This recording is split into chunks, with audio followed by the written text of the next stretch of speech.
we are live. Welcome to Thursday night live stream. We got a great panel. We probably got a few more coming on tonight. I want to welcome everybody who's in the chat already. But tonight we're going to ask the age-old question: what is a man?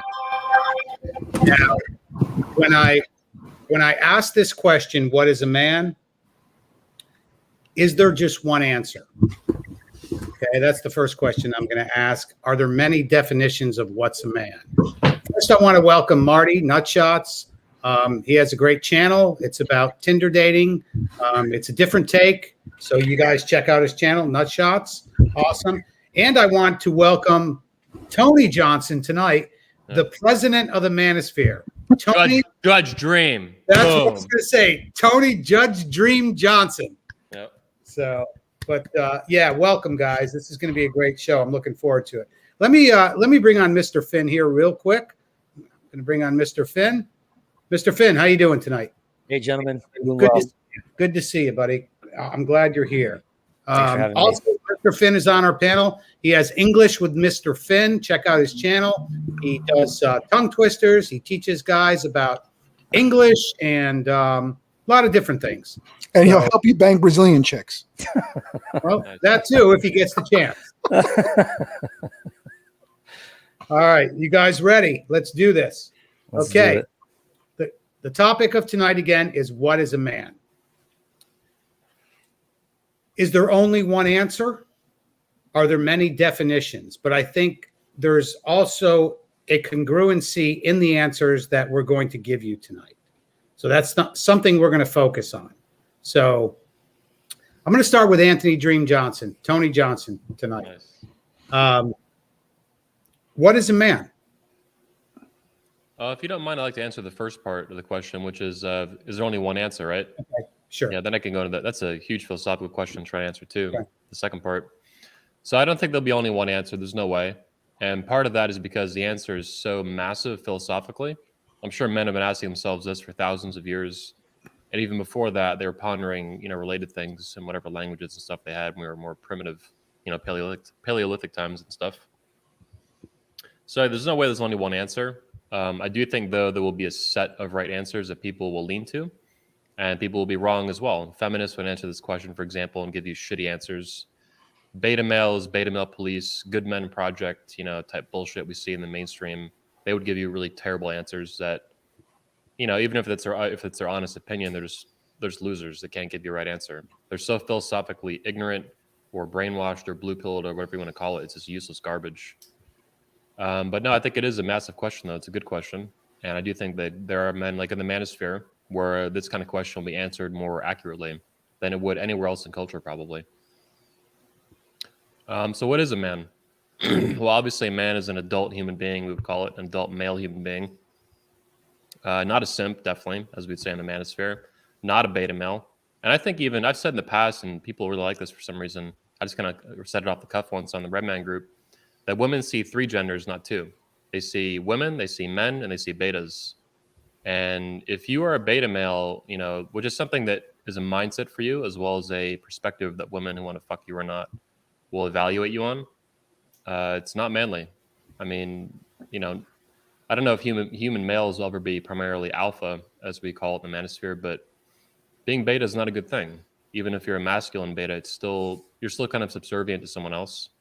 And there's still like a very core lack of masculinity in you. But a man is someone who I think it comes from masculinity coming from nature. So it comes from your testosterone, it comes from your biology, it comes from evolution. It comes from, in my view, if you're religious, you would have the creator, I think, element to that as well. But it comes from hundreds of thousands of years of decisions and pressures in nature of men being men that had to be men. Kind of like Jack Donovan talks about, masculinity is not, he says today the masculinity is optional in our, hyper modern civilization that's been pussified and cucked and all this crap and technology and, feminism and stuff. But for 99.999% of human history, masculinity was not optional. You had to be a man as best as you could. You would die, or you'd be, cannon fodder for some army or for some king, or you'd get cucked out of existence, which science has proven now, I think, has shown very clearly that a lot of men did get cucked out of existence. And women are the ones who actually bred into the future, and then betas were weeded out, and then alphas bred on. yeah, it comes from embracing your own nature as a man, embracing your own masculinity, embracing your biology, embracing your Y chromosome, essentially, at a very basic biological level, and then outward into reality, into the world, in your actions and thinking and behavior patterns in life and philosophy that you hold.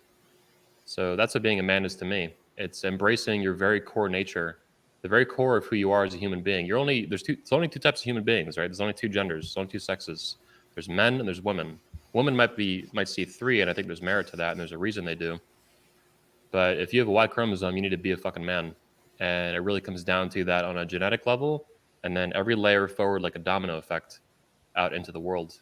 Right here, right now on the show, and the manosphere, in America, and culture, and families, and everywhere else.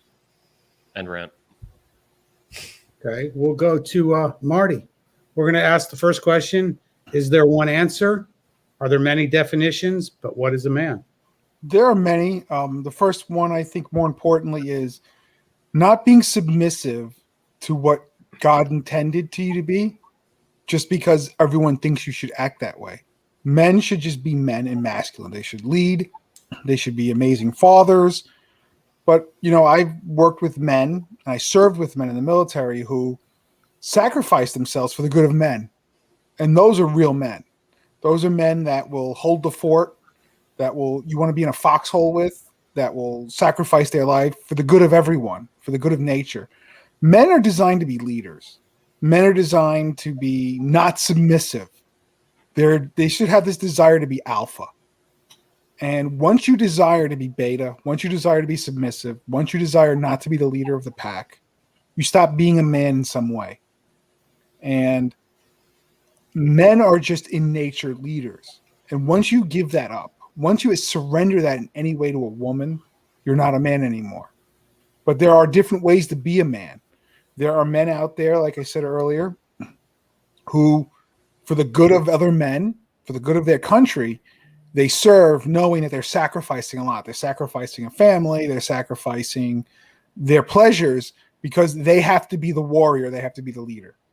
And that's just what I have to say. Okay. And then we'll go to Mr. Finn next. Is there one answer or many definitions? To simplify, there is one answer, like Anthony said, right? Y chromosome, genetically speaking, yes, man. But, and the same concept that Anthony was going to there, philosophically, it goes deep. And in the world we live in nowadays, it's a quagmire. It could be. But I do bring kind of the creationism point of view as a Christian. I do believe men, we're made in the image of God. With that being said, we're creators. We're meant to subdue chaos and nature. We have the ability to balance reason, logic with our emotions and our feelings. I think that maybe a lot of people think that a man is not supposed to have feelings or emotions, and that's not accurate. Now, a man shouldn't be guided by his feelings or emotions. I'm glad you said that. Okay, good. Shouldn't be guided.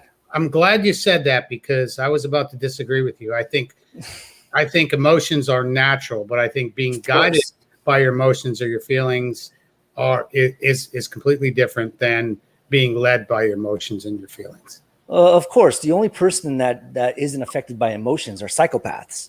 Mm-hmm. The problem is when you have effeminate men who only are driven by their emotions and complain about everything and bitch about everything and point fingers and a man takes charge. A man owns up to what he's done wrong, or if he sees a problem situation, he will either resolve it or point to how it can be resolved. But a man takes charge, whether it be in your own realm, in your own family like myself, or in the position you work in. And I'm not trying to say like a man's not a bully, a man doesn't punk people around, but people recognize a real man when a real man walks into the room. His presence should precede him.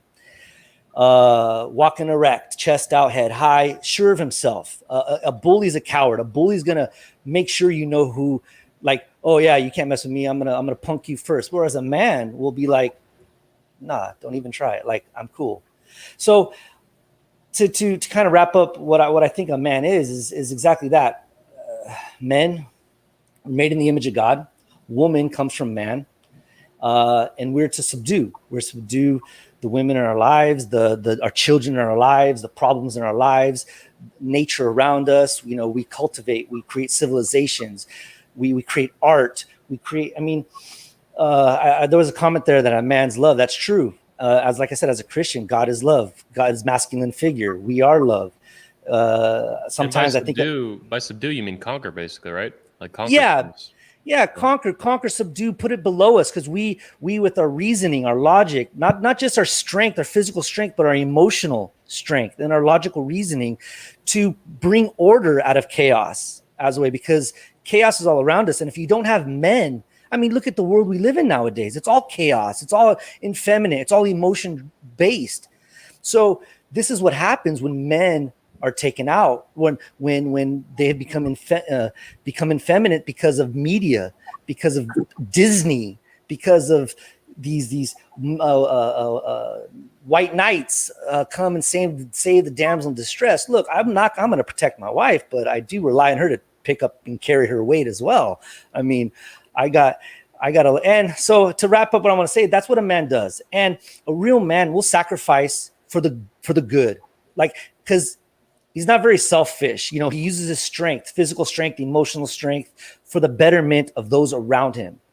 And gets back to that kind of tribalism, your own circle, your own clique, because you want to protect those around you, and you want to hang with those that can carry their own weight as well. So I would disagree with the end point there on the selfish part from an objectivist philosophic perspective, but I can clarify it though and kind of hash it out. Tony, good?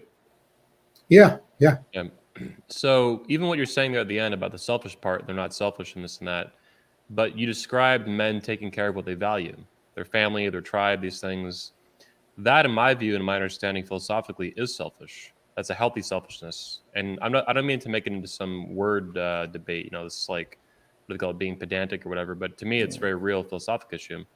And it's not irrationally selfish, though, like stealing from people, being a piece of shit. It's taking care of what you value. Like the reason you would die, people say, you know, if I would die for my children or my family or my wife to protect them, I don't actually view that as a selfless act. I view it as a selfish act. You don't want to live without their continued existence. So you're willing to put your life on the line and die. Not maybe die definitely, or maybe die, you know, whatever's going to happen. And I view that as a selfish act. You're fighting for your values and you're willing to put your life on the line to defend them. The same is true with your country. You know, the moral narrative, the dominant moral philosophy in America is altruism, which kind of takes these, I think, just selfish acts basically and calls them selfless. But it's like, you're going to fight for your country and put your life on the line. Why? Because you love it, because you value it, because you're not going to back down to a foreign invader or someone causing problems, you know, whatnot, overseas and stuff. So to me, you know, heroism, you know, we talk about selfless, but I think it's actually very selfish in some ways. And this is a much larger philosophic debate in the culture outside of masculinity, but I think a lot of masculinity is actually very selfish, just not irrationally so, which dives then into stealing and being a piece of shit. Alpha male scumbag, basically, like the dark version of being alpha. Yeah, I couldn't disagree with you. I agree exactly with everything you said. So what I meant to say when I said not selfish, I was meaning more of a narcissistic kind of way. That's what I meant to say. Like, they don't do things just for them and screw everybody else. That's kind of what I figured.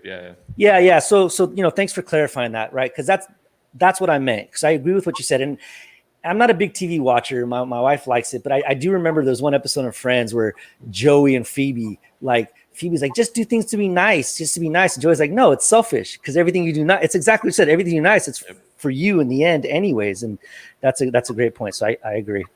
Cool. Well, I'll answer this question as the host of the show tonight. What is a man? Is there one answer, many definitions? I think there's many definitions, but they should be congruent. And I think that's what we've gotten so far. I think a man is a protector. I think a man is a provider. I think a man is a leader. Now, when I say a leader, I think a lot of people take that the wrong way. If you're leading in your relationship, it's not being a dictator. It's not being a prick. I think it's important to show appreciation for if you have a woman in your life. I think that she deserves that. I think a man is capable of violence. And that is something that I think that a lot of men have lost in my lifetime. Being a martial artist myself, yes, I'm capable of violence when it's necessary. Ivan Throne asked, I asked him the $1 million question, when is violence necessary? And his response was, when you've had enough. And that's the truth. I mean, that is the truth. I'm going to bring on Gonzo real quick. Hey, Gonzo. Cool. Hello, can you hear me all right? Yep, hear you great. But so if I continue on my definition of what is a man, yeah, capable of violence. Again, when is violence necessary? When you've had enough. Now, every man has been backed in a corner, okay? What happens when a dog is backed into a corner? A lot of times it's fight or flight. We've all heard that word, okay? That is a horrible position to be in as a man, okay? So when you put yourself in that position, that is horrible. There'll be a difference between two types of dogs. One dog will fight. The other one will tuck tail and run. And that is not a man. I'm sorry. Beta male. Yeah. When you're a man and you deal with conflict, okay? If somebody comes at me, whether it be on this show, in the chat, personally, you got to go back hard. You got to go hard, guys. You got to go hard. Trump says you go back 10 times as hard. You punch back 10 times harder. That's his whole philosophy for life. So I think that being a man, you have to embody that. You have to understand, I might get hurt in this scuffle, but that's part of it. Yep. So that's kind of my basic definition of a man. I hope everybody agrees or disagree. Anybody? I think it's good. I think especially at the end there, you're focusing on courage. And that's one of the tactical virtues that Jack Donovan writes about a lot and talks about. Mm-hmm. And I'm not surprised. I think that's like the reason I'm not him, obviously he can speak for himself, but the reason I think he distilled it down to those four virtues is because they're so central and core and integral to how men operate over time. And courage is universally masculine across like all these cultures and throughout time, and including right now. These movies we watch and that we love that are masculine and manly and heroic. What do they have? What's the central theme? Courage, right? Braveheart, Patriot, whatever. The other ones are strength, courage, mastery, and honor. So strength, courage, mastery, and honor. The four of them. Put the hammer down. Yeah, put the fucking hammer down. Hit it. Drop the hammer. Gonzo, you're welcome. Gonzo, I appreciate you, man, jumping in tonight. Awesome. I was hoping you were going to come in. So I'm going to ask you the question I've asked everybody else on the panel this evening. What is a man? Is there one answer or many definitions? Yeah, I'm smoking on it, and I think it's tempting to say there is one definition. But I like what you said a lot, Tony, like how there's basically many definitions, or I like to think maybe there's many ways you could describe it. It's like it's all harmonious, right? Like you can have many definitions, but they're all kind of pointing the same way.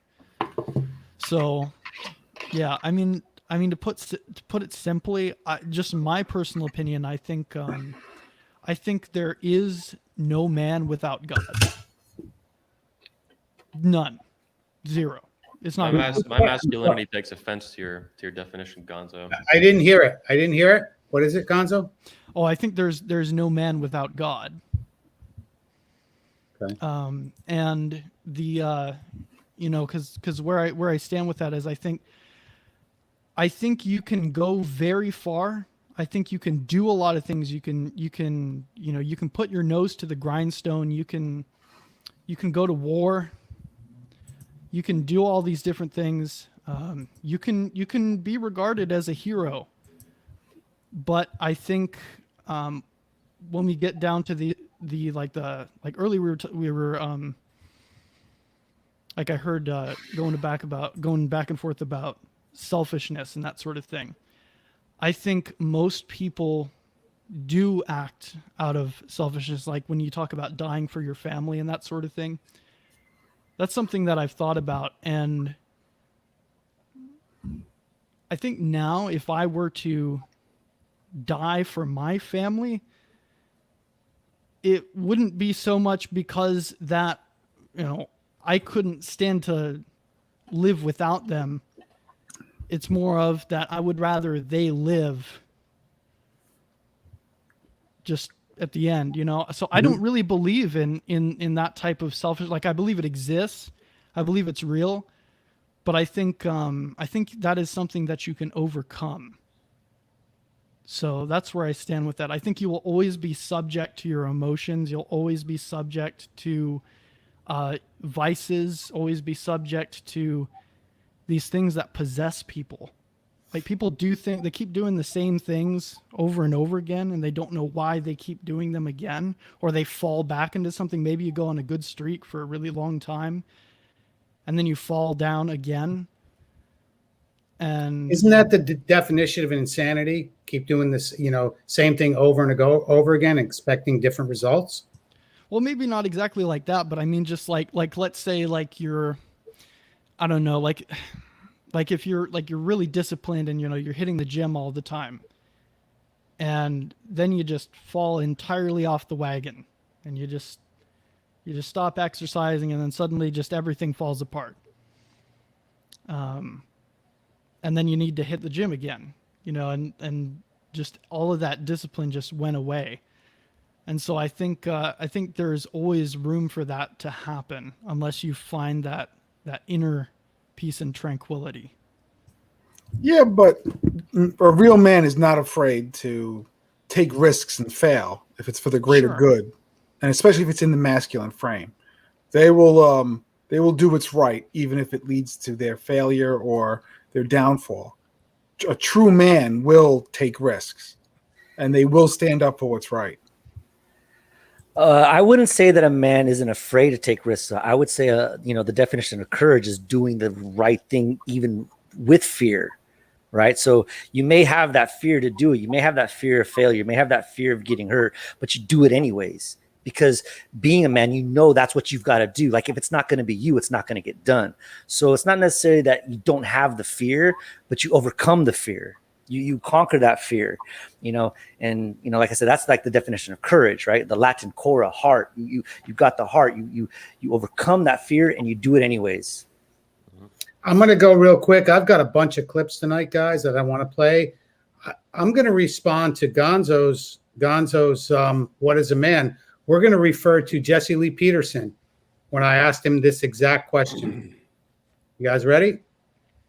What is a man? A man loves God with all his heart and soul, along with nothing else. Plain and simple. And I put Jesse in the hot seat.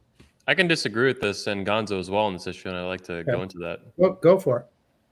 So, number one, these are religious beliefs that they have that are very specific, that are not going to be universal to men. And men, of course, are universal to the human race. We are about half of the human race, you know, 3.5 billion or more, or whatever it is now, in the US and throughout the world. So there are lots of men who are not Christian, which is what the Christian God that they're referring to.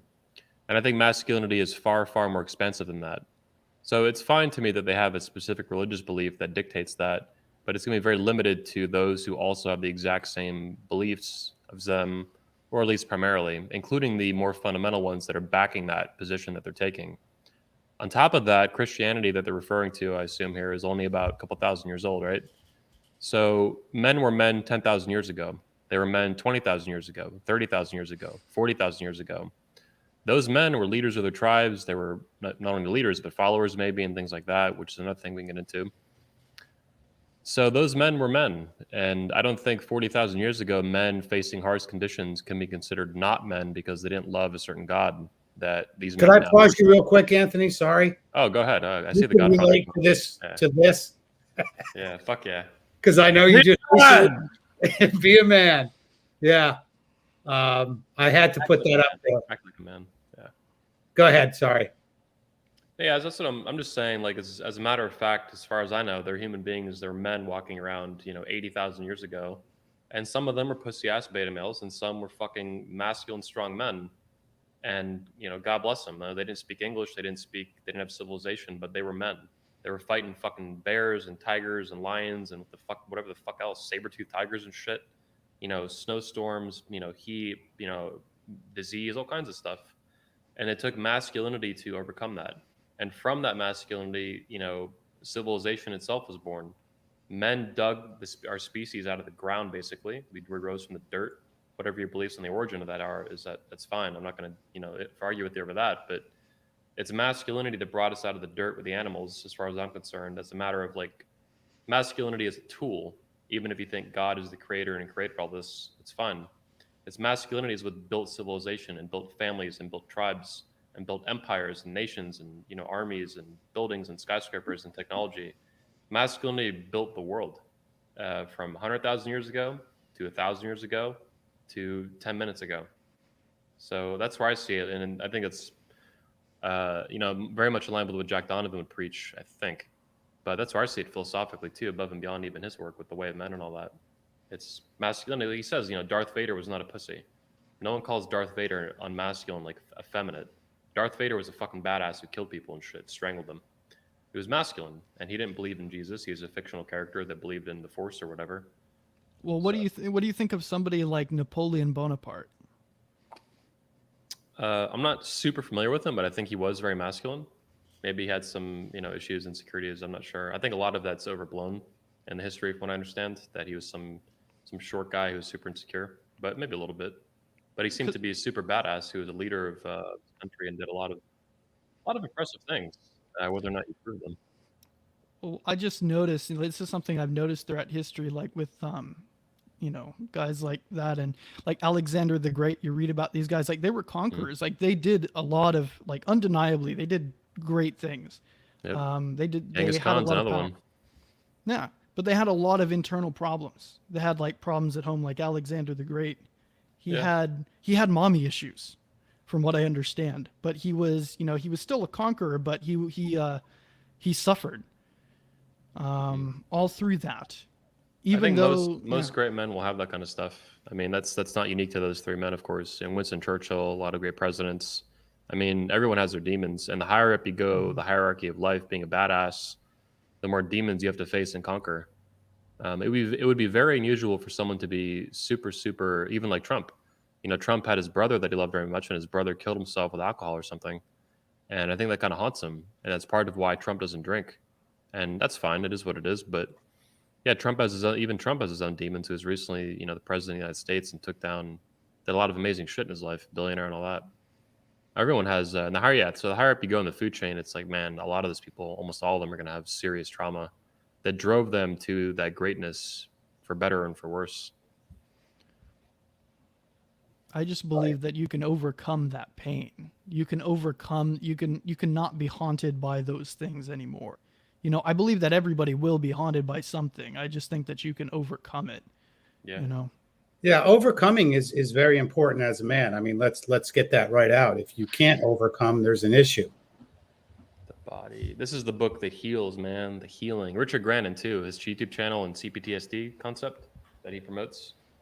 Yeah, you can heal. I mean, trauma can be healed, even deep trauma. But sometimes that unresolved trauma is what fuels people to do certain things, which doesn't mean you still can't do the great things. It's just how it happens to work for them. You know, Winston Churchill, for example, you know, the Prime Minister of Britain during World War II, or at least after Winston Churchill was ousted, he was a super heavy drinker, alcoholic. I mean, this dude smoked cigars and drank alcohol like all fucking day, every fucking day. The guy was definitely troubled. I mean, that much is not even controversial to state historically, but he did some great things. And, you know, maybe without alcohol, he wouldn't even, maybe without the trauma haunting him, he would not have been able to do those great things. It's not always that simple to heal the trauma and then continue being some super badass at that level. The pressures men like that face are extremely intense. I mean, think about Trump being in the White House just recently. Like for years, he had to fight snakes and vampires and people trying to stab him in the back at a level higher than anywhere in the world. At a higher pressure level, intensity, more danger, and, you know, all kinds of stuff for him and his family. Even his grandchildren were listening to these things. So it's very, very difficult. I'm at a pretty low level to an entrepreneur, but I have enough experience like meeting stuff. Your audio got a little weird. Oh, how's it now? Better? Better. Yeah, but men who face pain are the most scariest people to deal with because Yeah. they've learned to deal. You know, they've learned to heal from it, and they faced it. It's the people who've had an easy life. They're the easiest ones to rattle, to shake. It's the Usually. ones who have had to overcome everything in life, who've never been handed a good hand and had to make something out of themselves and had to scrape and claw and get to where they're at. Those are the people I have the most respect for, Yeah, especially that's to keep your masculine frame. that's being a man. I think what happens is in our society today, we blame society for everything that's going on in our life. You know, on this channel, I'm about ownership. I'm about extreme ownership, like Jocko Willnick. This is extreme ownership. If you're going to make a statement on this channel, you're going to back it up. You're going to explain it, and that is key with what I want to do. So, Jared Trueheart, I'm going to let people on here at the top of the hour, so hang with us. We're going to go over some topics. So I see that in the chat. I know that guy. That's Yeah, I he's know. on Legends of Men. Yeah, he's on Yeah. Twitter. Okay. Yeah, yep. We met him at the round table, if you remember. Yeah, he was at 21 in 2019. So, but I'll let you on shortly, Jared. Don't everybody just kind of chill and relax. We've got a few things we want to go over before I bring somebody on, and I've got a few clips I want to play. The first one I want to talk about is everybody has everybody's been with a woman or a girl or a man, and they have said, "Oh, you're angry. You're angry. You're angry." And what I think a lot of times that is called projection. If anybody doesn't know what projection is, projection basically means that they're projecting their own feelings by coming back at you. So that's kind of the simple definition. So if somebody is on you, like right now, for me in my life, I couldn't ask for a better life. All the way around. I'm happy. I mean, things are great. So if somebody gets angry at me and starts telling me what to do and you're this or you're that, well, to me, that's projection. Okay. And projection, again, is when somebody is projecting their own feelings to you. So anybody want to touch on that? I could hit the emotional element kind of in totality, because this was discussed earlier, but I think by you, Tony. The nut shots, maybe both. And it was about just emotions leading your life or not as a man. I definitely think men should not be led primarily by their emotions, for example. I think that's negative for 10,000 different reasons. And it's embarrassing as a man to be strictly guided by those or primarily guided by those. That is how women tend to live and operate. And that's its feminine nature. That's how women operate. Their feelings are extremely important to them, much more so than to us. But I also think that feelings and emotions are important to men. And even though they should not guide you like a North Star or anything like that, like an actual primary tool, they should influence your decisions in life and influence what you do. They should inform, for better and for worse. If they take advantage of you, if your emotions get control of you, well, then you kind of cucked out. You're simp to your emotions. That's not good. But if they influence or fuel or inform what you're doing in a productive, healthy, useful way, which I think is good, men should be in touch with their emotions, just not in this super gay, effeminate way that feminism and modern culture promotes. Like being in touch with anger in a healthy way. Like if someone harms you or your family or your brother or your wife or whatever, you should be fucking angry. You should be righteously angry. You should be furious, rage. You should feel that and you should embrace it and recognize that their emotional response is accurate to reality. Emotions are supposed to be basically responses to reality to help you respond to something like fight, flight, or freeze kind of thing going on. So they can be useful, but they can be destructive if they're wrong, if the emotion is wrong, if it's hyper reactive, if it's an over response. It reminds me of Michael Foster. Pastor Michael Foster once said at 21 Convention that, dang, what the hell was it? It's a really good quote, super good quote. It's on the tip of my tongue. Oh yeah, we don't want to over respond to feminism. Mm-hmm. And what that means is not just I don't think he's just referring to a physical response. Feminism's this movement we need to respond to. Don't over respond, but also emotionally, like don't be terrified of it. Feminism is extremely culturally dominant. It's insane. It's everywhere. We're on YouTube right now, right? That's run by a feminist named Suzanne Wojcicki. I mean, everything you fucking touch in American culture, almost everything is influenced by feminism, from YouTube to the internet to technology to the fucking HR rules governing the house where people built your house and stuff, and the people who operated, had the equipment and stuff. And Tony, you're a contractor. You go to Home Depot. Home Depot, what has HR rules that are influenced by feminism when you're walking in the store to pick up shit? I mean, feminism is fucking everywhere.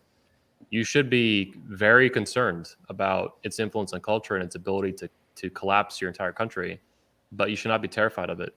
Like I think it was Mr. Finn was saying, you should have courage, and the courage to face it emotionally and then physically out in the world. Like, what can I do to stop this and put an end to this crap? So I don't know if that's a little broader maybe than your specific question about anger and stuff, but I'm not an anti-anger guy.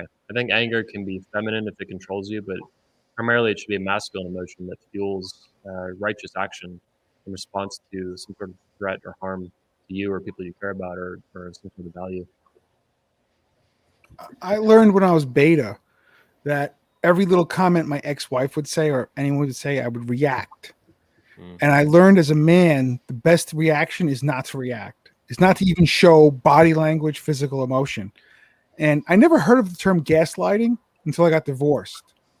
And the best reaction for a man, and in my divorce groups, I tell them, is never to react. Because once a woman can control your emotions by their words, you're submissive. You don't even realize it. You're involuntarily submissive. But wait. Let's not, there's a big difference between a reaction. A reaction is usually quick and it's not calculated. There's a difference between a reaction and a response. Men need to respond. Reaction, but in a certain situation, whether it's a violent situation, protecting yourself, that's a reaction. Okay. Well, but my point is, you don't have to respond with words. You respond with your actions. If someone is hitting, let's say you're at a bar. So what you're saying is the nonverbal. Yeah, because you can punch a guy right in the face. You don't have to tell him it's coming. You don't have to say anything. But if you're going to be violent or you're going to use your hands, don't speak. People respect the person that just is quiet and does things. And I learned that's been effective. I've had my scraps. I've been at bars where people have been disrespectful, but I've also been with women who have just been nasty, and I've learned not to say anything. That has helped me in life since I've taken the red pill. It's just to be calm and just to start processing things, because sometimes they're just trying to get a reaction out of you and they want to win. But if someone's violating your family, if someone insults my daughter, I'm not going to tell them a punch is coming. I'm just going to do it. And by no means am I advocating violence on this channel. I don't want you to get demonetized for anything. But I just feel that men run their mouths too much as a reaction, and they just lose themselves. It's either you're going to do something or you don't. And don't let people know how you feel or what you're going to do before you do something. I'd like to comment on the women controlling and stuff that Nutshots was talking about there. So my understanding in my experience and understanding, like I've studied, I had a toxic relationship years ago as well that got me interested in psychology, cluster B disorders, gaslighting, things like that, DARVA. And I think that when women, whether or not they're BPD or not, doesn't matter. When they're trying to, make you react and control you and manipulate you, that happens. All right, this happens quite often. What they're trying to do is hijack your lizard brain. They're trying to hijack, I think, really what they're not doing. They're not like thinking, I'm going to get his lizard brain. That motherfucker's fucked. No, nonsense. It's very automatic for them, and it's a way to shit test to control you. They want to get in your head and control part of your brain and make you react instinctively in a way that you can't control. They want to make you react involuntarily.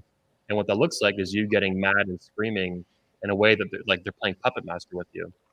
And they hate you if you let them do that. They want to be sometimes controlled like that, particularly in bed. They want to react involuntarily to you being so masculine and dominant and all these things. And it feels really good for them. But when they can do it to you, it's the destruction of a relationship. It's the end of it, the beginning of the end. And they'll do it, but they feel like hell for doing it. And they hate you and resent you for allowing them to do it, to control part of your brain like that. It has such a deep connection to your nervous system and what you're physically going to do. Are you going to get flustered and freak out and scream and, move your hands and arms and legs around or not? Are you going to be stoic in your own body and your own mind and continue having command of your own body and stuff? It's a real test on a deep level, like a psychological level, of whether or not you're a bitch, if she can make you her bitch, essentially.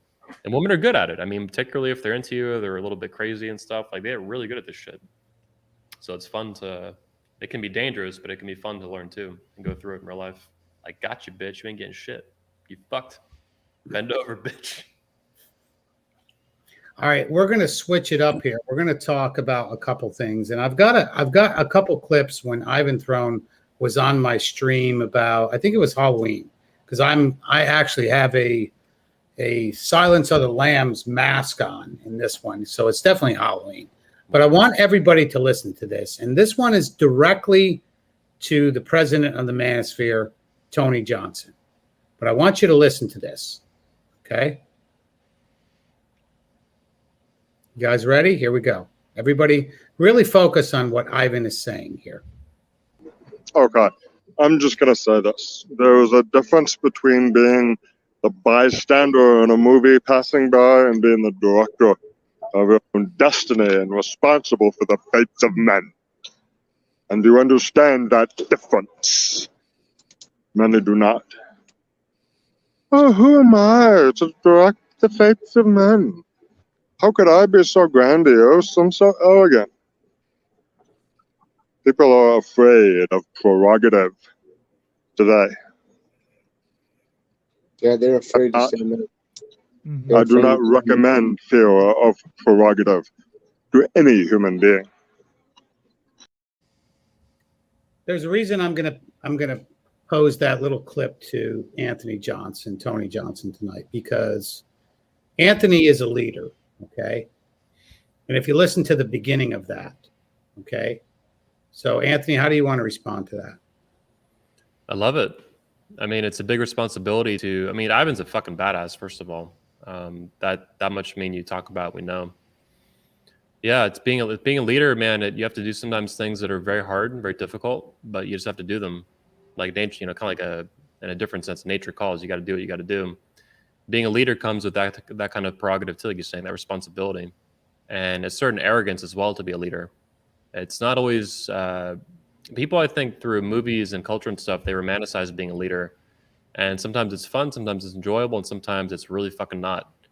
And unless and until you've been in those positions firsthand at a major level, whether as an entrepreneur in the military or something, or whatever other organization in life, and you've gone through some serious shit on top of that, not just being in the position, but being battle tested, hardened, war tested over and over again, do you really get some empathy and insight into how to bust a million nuts? Love Coach Yo. Coach Yo, got to give a shout out to the coach. Yeah. But it's not until you get really, it's not only tested for the men around you to observe you, it's tested yourself. You know, it's easy to talk shit and talk a big game, but unless and until you've really been through it, and then you know firsthand after the fact how you respond to hard situations and difficult challenges. I've been through a lot myself. I mean, the guys watching this show probably know that I had to do some dirty work recently in the Manosphere. I had to take out the trash, and it was for an old friend, and it was not fun. It was not pleasant.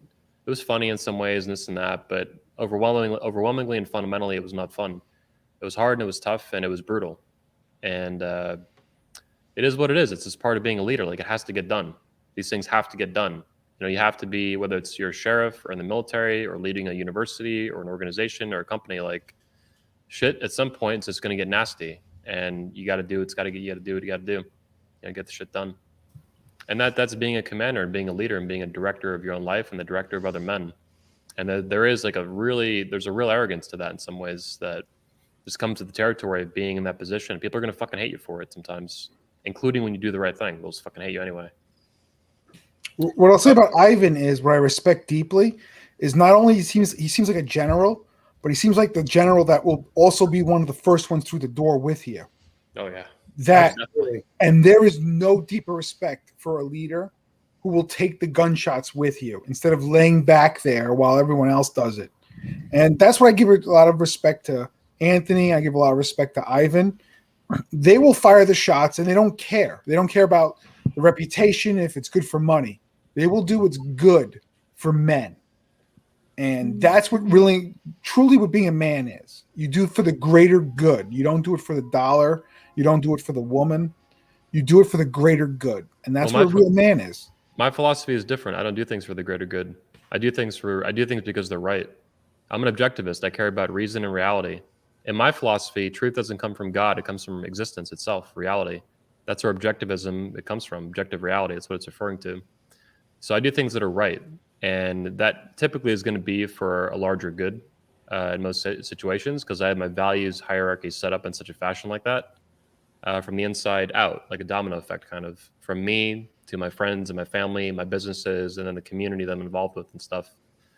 But I want to do what's right fundamentally. And that might be for the greater good, so to speak, and it might not be.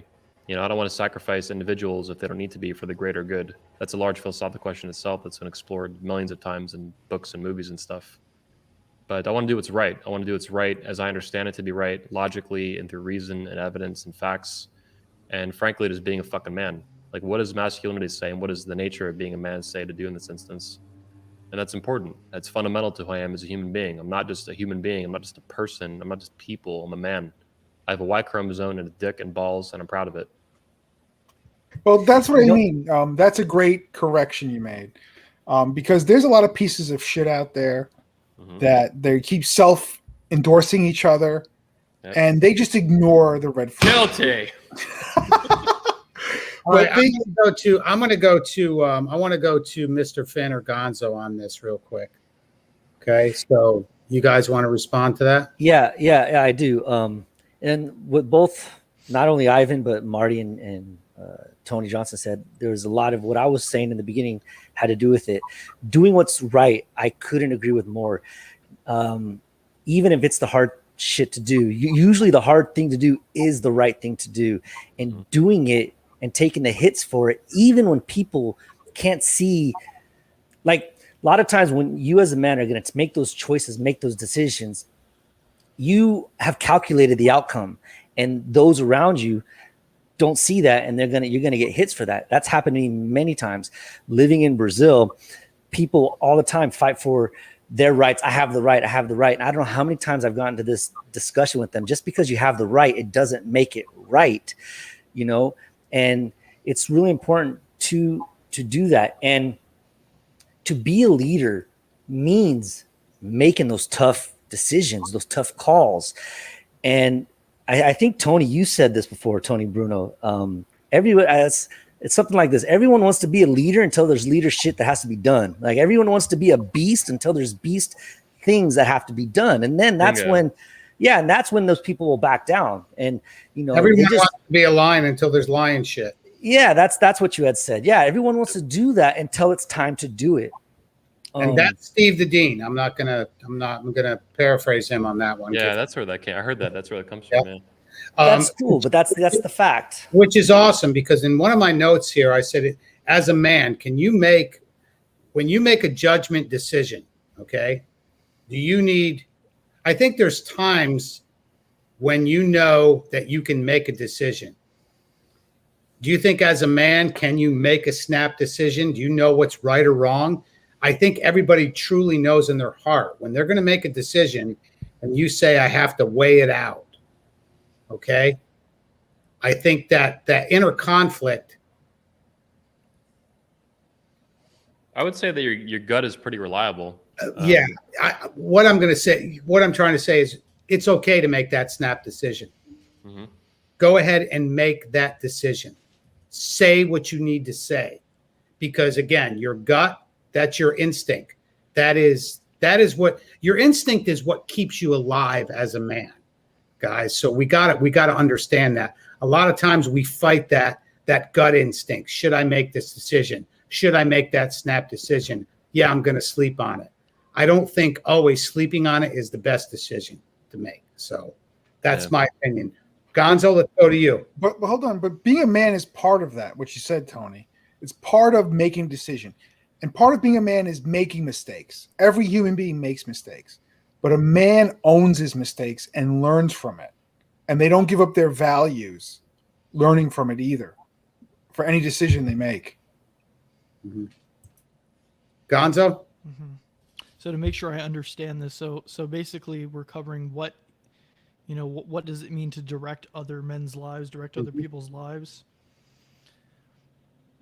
I think And I think, you know, Jared asked an interesting comment. He said, how do you know what's right? And I think that ties into this a lot. Like, how do you know what's right? Because obviously, if you're going to direct other people's lives, you kind of have to know what's right. But I believe you're not supposed to know what's right and what's wrong. That may sound a little bit strange, but I believe if you know everything that's right and everything that's wrong, then you become a judge. You become your own God. And then you see, you know, people who get like a Jesus complex and that type of thing, that holier than thou sort of, you know, you do this and I do that and I'm better than that, you know, thank you God, I'm better than that publican over there or whatever, that sort of thing. That's why that happens. But yeah, I agree 100% with what Ivan said there. I think you have to be able to have that confidence. You have to be able to have that stability within yourself to be able to not only direct your own life, but to direct the people around you. Not necessarily in like a manipulative way. You know, I also believe you have to let people live their lives.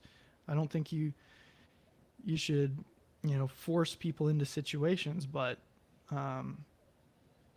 yeah, you definitely, like, I mean, for somebody like Ivan, like Marty just said earlier, like, I mean, that guy talks like he can command an army.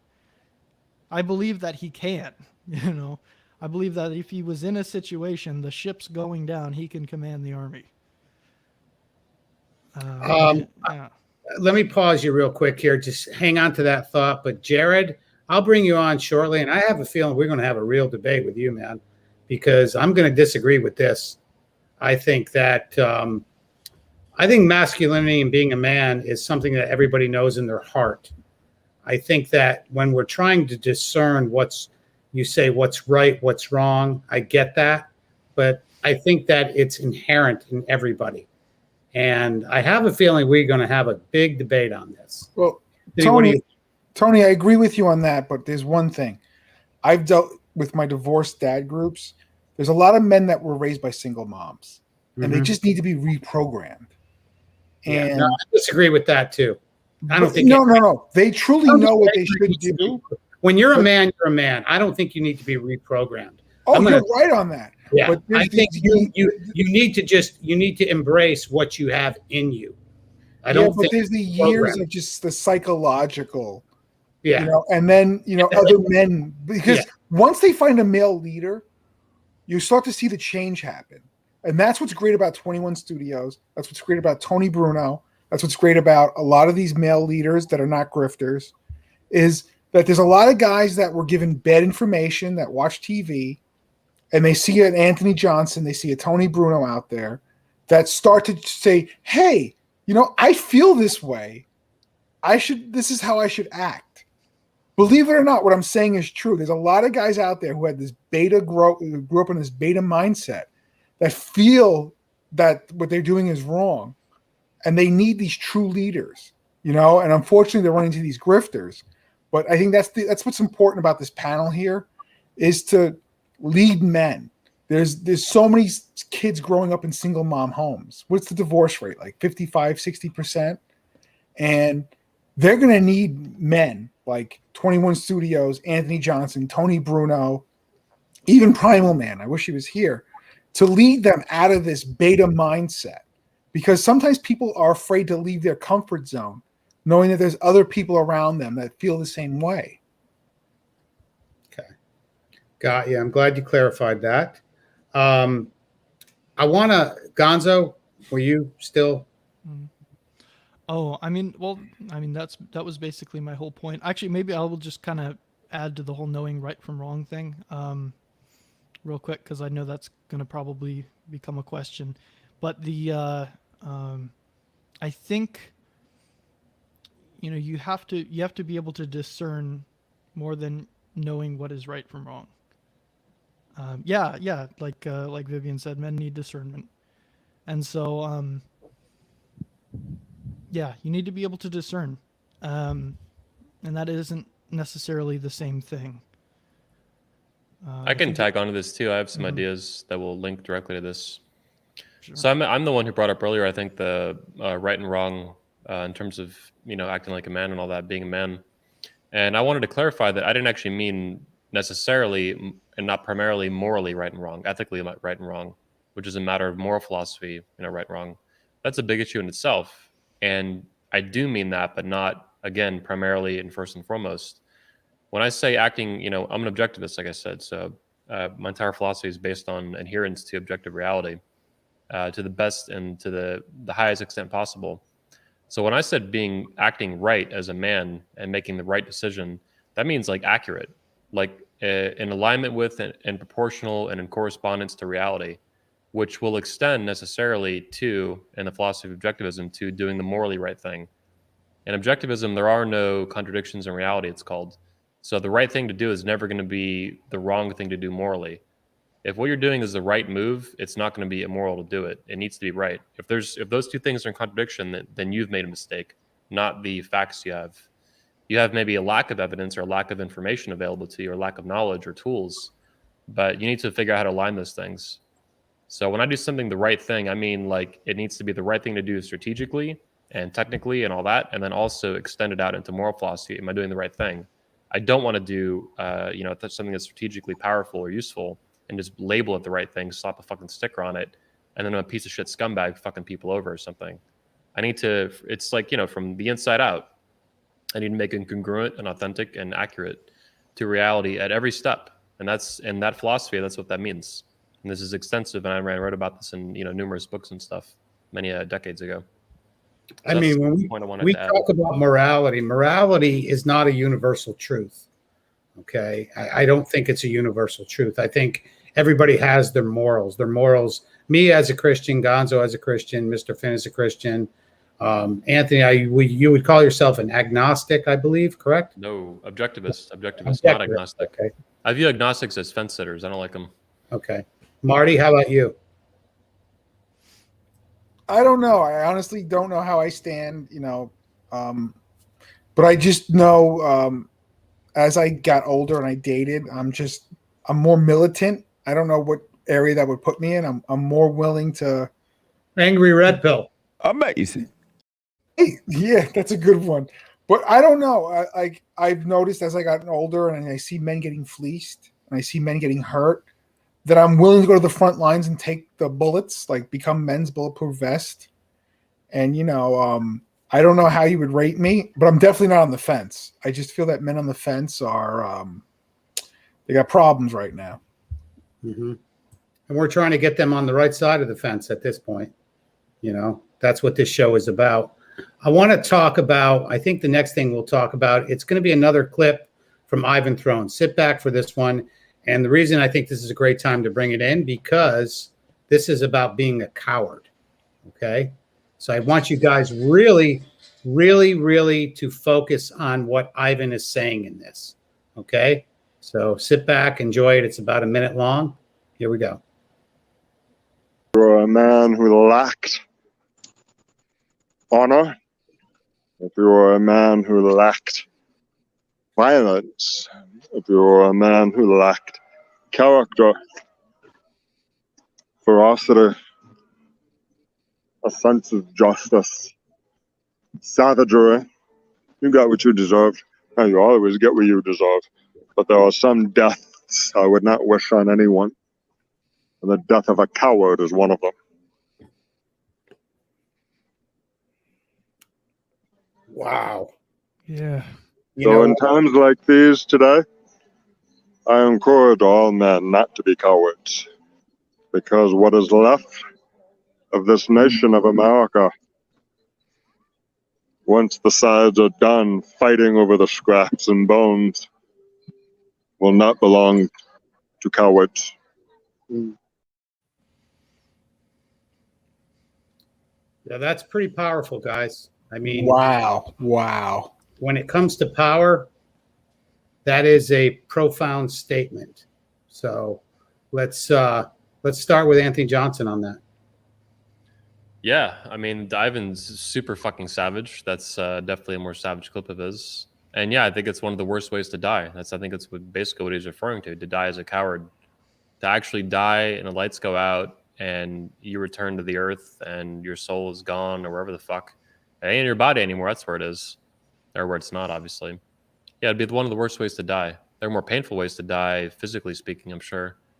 But the emotional pain and the psychological pain to know that you chose to be a coward in your last moments as a human being, yeah, it's pretty brutal. That's easily one of the worst ways to die. Maybe the number one. I think it's what basically Ivan's referring to. And as far as, yeah, when the shit hits the fan and everything's done, this country will not be in the hands of cowards one way or the other. These beta male pussies will not be in charge, and some alpha tribe or group of men will be in charge, and they will not be pussies. Like them or not, communist or not, freedom-based or not, whatever the case is, they will not be pussies. So, end rant. Let's go to Mr. Finn on that one. Respond. Yeah, I agree wholeheartedly. It goes back to what I was saying about importance of having courage, standing up for what's right. I like what Steve Johnson also says: stand on your square. Know what hill you're going to die on. Draw your line in the sand. There's that phrase I really like I think it's the first Matrix, over the Oracle's door. Know thyself. We as men, and just in adults in general, know who you are. Know what your strengths are. Know what your weaknesses are, and know what hill you've chosen to die on. Because there will be times, I'm not going to say there will be times where you're going to be pushed. What you stand for, what you represent is going to be questioned. I myself, I'm very anti this modern age kind of acceptance of this LGBT, X, Y, and Z being pushed on us, and this normalization of it. Out here in Brazil, like, you got signs everywhere saying you cannot discriminate against sexual orientation stuff. And I always make comments like, oh, but it's okay to discriminate against everybody else. I mean, what is that trying to say? You're basically not allowed to say anything against it. And I have been outspoken, even in classrooms with lesbians and stuff in my classroom. I've always done it in a way where I'm not being a bully or authoritative, but I stand my ground regardless of what happens, just because I won't be a coward. I'm not going to be a bully, but I won't be a coward. So what he said there towards the end, you're going to get what is it? I don't remember exactly what he said, but to paraphrase, you reap what you sow. And if you're going to be a coward, tuck tail, keep your head down, you're going to be the last one to go. You're going to be, and I agree with it. What teaches you not to be a coward is having male nephews and nieces and kids, because you feel like you have an obligation to them to be a leader. And my God, my son is 20 when I got custody of him, and I started speaking to him about dating, and he says, Dad, I know.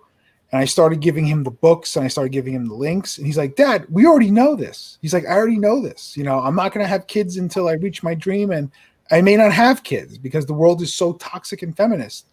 That made me feel good. And it pushes me because I have nieces and nephews who are male, and I want to be a leader to them. I want to show them that this is the way. My brother is a vet in the Army, and he's masculine. He's male as hell. And kids actually force men to step up. And, I know Anthony's got nephews. Mr. Finn's got kids. Gonzo's got one on the way. Does he got, or not yet? No. Not yet? Okay, you'll put the seed in. Really pushing them out. Jeez, easy now. Just wreck her up a few times and you'll get one going. But you know what I mean? But my son and my nephews motivate me to keep doing what I do, because I want this world to be for them.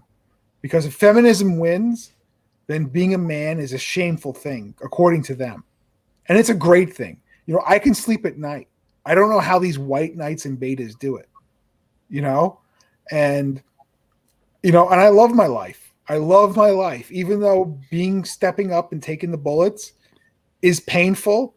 I can sleep at night, and that's what I'm blessed with. And I know my nephews and my son, I'm trying to leave them a better world that I came into. Well, I'm going to touch on this, what Ivan said about being a coward. Okay. Guys, a coward to me is a guy that doesn't, I'm going to address Paul. He said, how can we brush past claiming that morality isn't a universal truth? I'm going to answer that quickly, because not everybody has the same morals, Paul.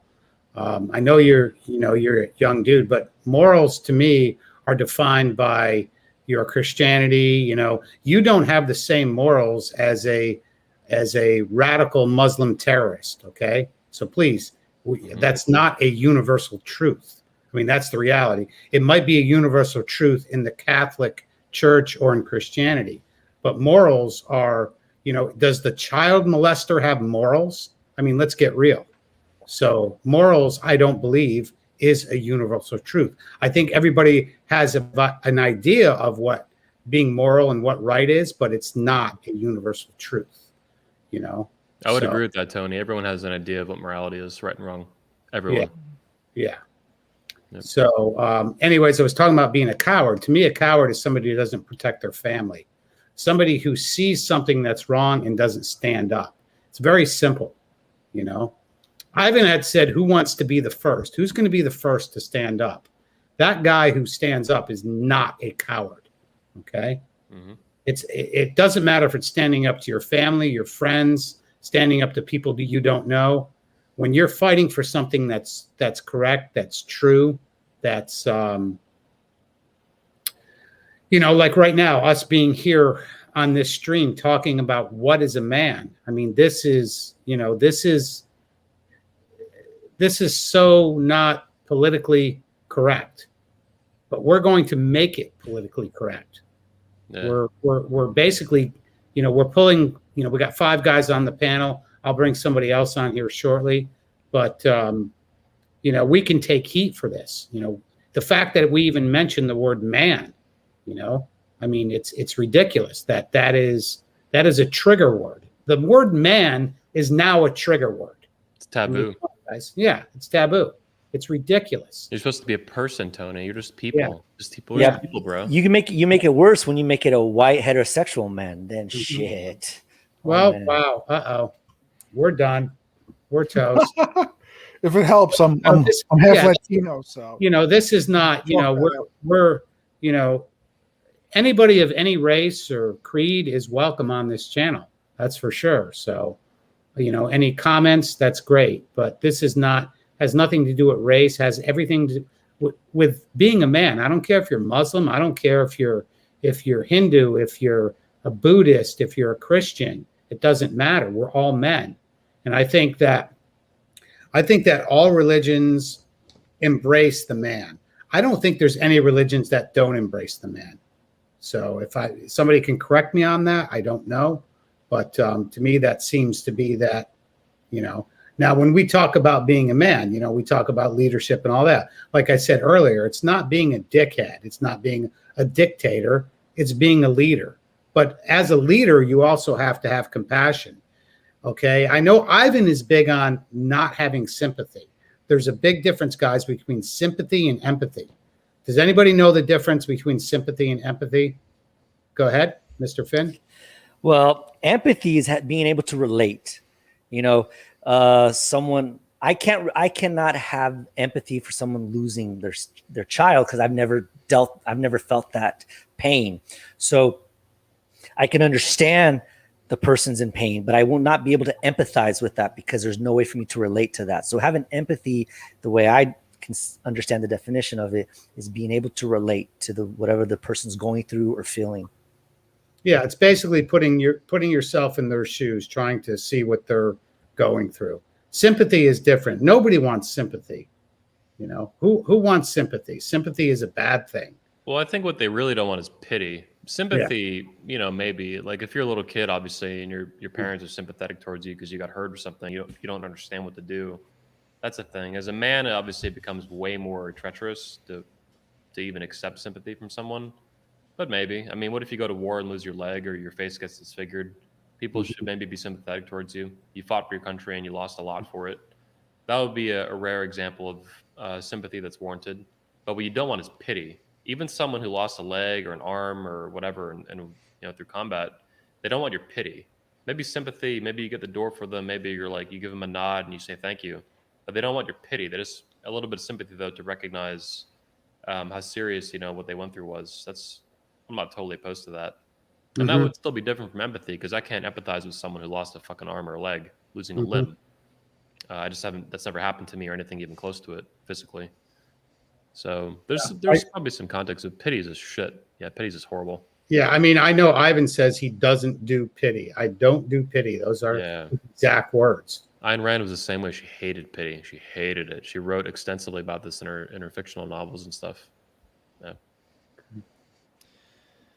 Yeah. I always remember the difference between sympathy or pity and empathy, because there's like I forget who wrote this story. There's an old ghost story. It was written it's not that old. I think it was a few decades ago, but it's a story about a businessman. He's kind of miserly, and he gets told by one of his coworkers, like, you need a lesson in empathy. This guy just like has no soul, and he moves into this new house that he just bought, and he starts getting this pain in his left arm, and the pain just gets worse and worse, and suddenly it feels like his arm's falling off, and it's like turning blue and stuff, and he's having all this pain.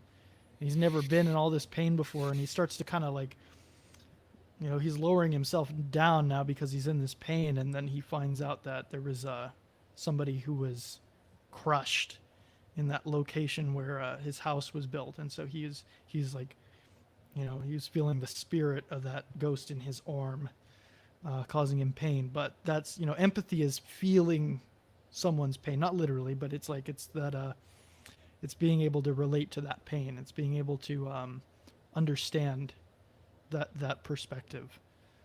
And so and pity is just, I think Ivan calls pity, it's like he compares it to like being dressed in stage makeup. It's like it's just a lie in stage makeup, It's like elevating yourself above other people, which is what the guy in that story was doing as well. So he was like, he was trying to make himself feel better by saying, oh, poor you. And it's kind of this gross thing that's, made to look nice. So it's not a virtue. All right. I've got another clip I want to play, and this was from my interview with Coach Greg Adams. I put Coach Greg on the hot seat, okay? And as men, we've all had our weak moments, okay? I don't care who you are. You can tell me you didn't, but you have. I think there maybe is a few people that haven't. But in this space, this is an area where you can reach out to men. You can reach out pretty much to anyone on this panel. So anybody watching, if you have an issue or a problem, it's not going to cost you a penny to reach out to me, T21 Surfer on Instagram or Twitter. If you have a question for me or something you want to share with me, hit me up. All these guys are available to you. It's something that we're providing to men. So you hit us up on any of our channels, whether it be Anthony Johnson on 21 Studios, Marty Nutshots, Gonzo, Midnight Author on Instagram, Mr. Finn, English with Mr. Finn on Instagram and on YouTube. But we are accessible. So I want to put that out there. And I'm going to play this clip real quick with Coach Greg Adams. And I asked Coach a question, so you guys bear with me and follow this real quick. I'm sure you hear a lot is, Coach Greg, you helped me change my life, and now I see the truth. That one's I don't have a winning button on here, but that one's the applause button on this one. That's right. Listen, I hear it, and it means a lot for a man to reach out and say things like that, because men aren't emotional or sensitive. So for a man to feel like he needs to reach out to another guy and say you changed your life, that is a big deal. And I appreciate having that ability to do so. Okay, there's a reason I played that, guys, because we always know there's somebody out there that's going through something. Always. We live in a big, big world now, and there's somebody that needs a direction. They need to reach out to somebody. And as a man, we know, boy, is that tough. And I'm going to put this out there that, guys, showing your weakness to another man is not a bad thing. So if you need to talk to somebody, if you need to reach out, okay, yeah, you might get a heart punch occasionally. I'm the guy that can take a punch. Some guys can't, and I get that. And we'll go back to what Marty said. Maybe a guy, was raised the wrong way. whether it be, you know, an effeminate dad or just being raised by a mom only. You know, he didn't get that masculine influence. So if you have an issue, reach out to somebody that, you know, that I'm going to say this right now. Don't buy a $700 course, okay? Because it's not going to help you. I'm going to throw that out there right now. You know, I know the stimulus checks just came in, and you could spend half of it on a course, but don't do it, guys. I mean, come on. This is where your discernment as a man comes in. So reaching out to another man, somebody you find, whether it be one of us on the panel, but a strong figure, reach out to that guy. And let me tell you something. If you're getting a response that you feel is making you uneasy, I think there's two reactions to that. One, the uneasy feeling a lot of times can be the truth. You know, it might be, we'll call it the black pill for you, you know, but I want you to go ahead and reach out to somebody. Okay. So we know there's so many men, and people might say, oh, wow, you know, you're just reaching out, you know, you're just talking to men. Oh, men are weak. Yeah, I think we live in an era where men are weak. And so it's not a bad thing. You know, it could save your life. Anybody want to go on that? How about Gonzo? Yeah, I just wanted to say, Tony, I mean, I thought we had worked months and months and months on this course. Oh, geez. You know, yeah, hang on one second. Yeah, it was like 12 parts, man. Like, yeah, but I don't think you understand what we did here. Yeah. It was $4.99. We dropped it to $2.49. Yeah, volume 1. How to meet a high value woman. Can I get the whole 10 volume package? How much does that cost? Like a discount? $49.99. Yeah. Oh, nice, nice. Good trip, man. Yeah. We're not playing here. So I believe it was John Boston. He pre-ordered. And the best part is we didn't even have a pre-order. Yeah. Well, and Anthony's got a vegan version. Oh, yeah, that's right. And that was an extra 200, if I'm correct. So these are inside jokes, guys, just so you know it. That's kind of a joke. That's a bit of a troll. So I'm going to put this back up. What is a man? Leave your comment in it. Let me answer. Jared just said men don't cry, and he's saying they have low testosterone. That's not true.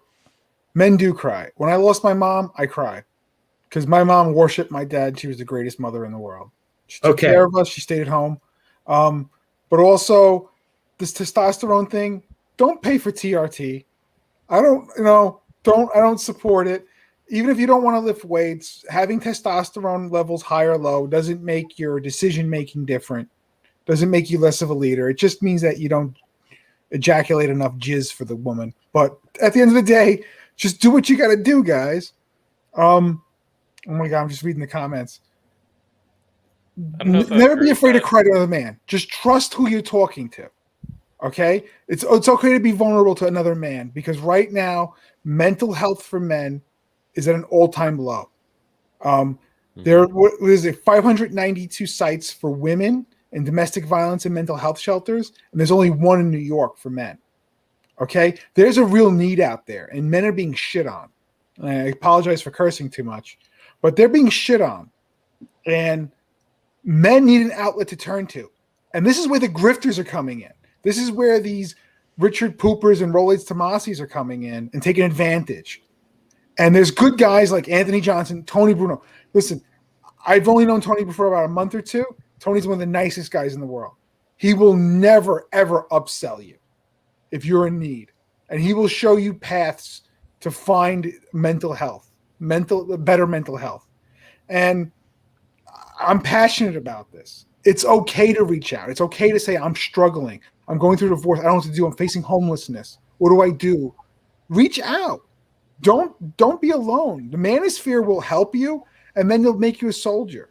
I was in the same position. I was in the borderline of being homeless. I didn't know what to do. I was losing my family. And, I went on YouTube, but I was lucky. I found a group of men that helped me, and they were red-pilled. And I really ask everyone out there who's ever watching this video is, you see the men on this panel? Their intentions are noble. I can honestly say from the bottom of my heart, their intentions are noble. Please reach out to us. And there's no shame in hitting a low because society right now is beating you up. It's unfair. It's not like 30 years ago. Okay, we're at a huge disadvantage.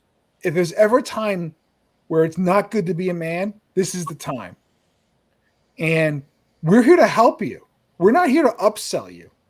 And this is why this stream is so important. This is why 21 Studios is so important. This is why Tony Bruno and Mr. Finn and Gons and Primal Man, who's not on, but he's in the channel. We're here to help you, and we're not upselling you. We legitimately want you to become part of our universe because we know if we help you, you're going to be an example to also spread. You're like part of that spider web that spreads.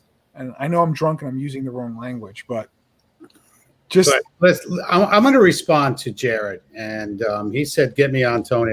Happy to debate with this."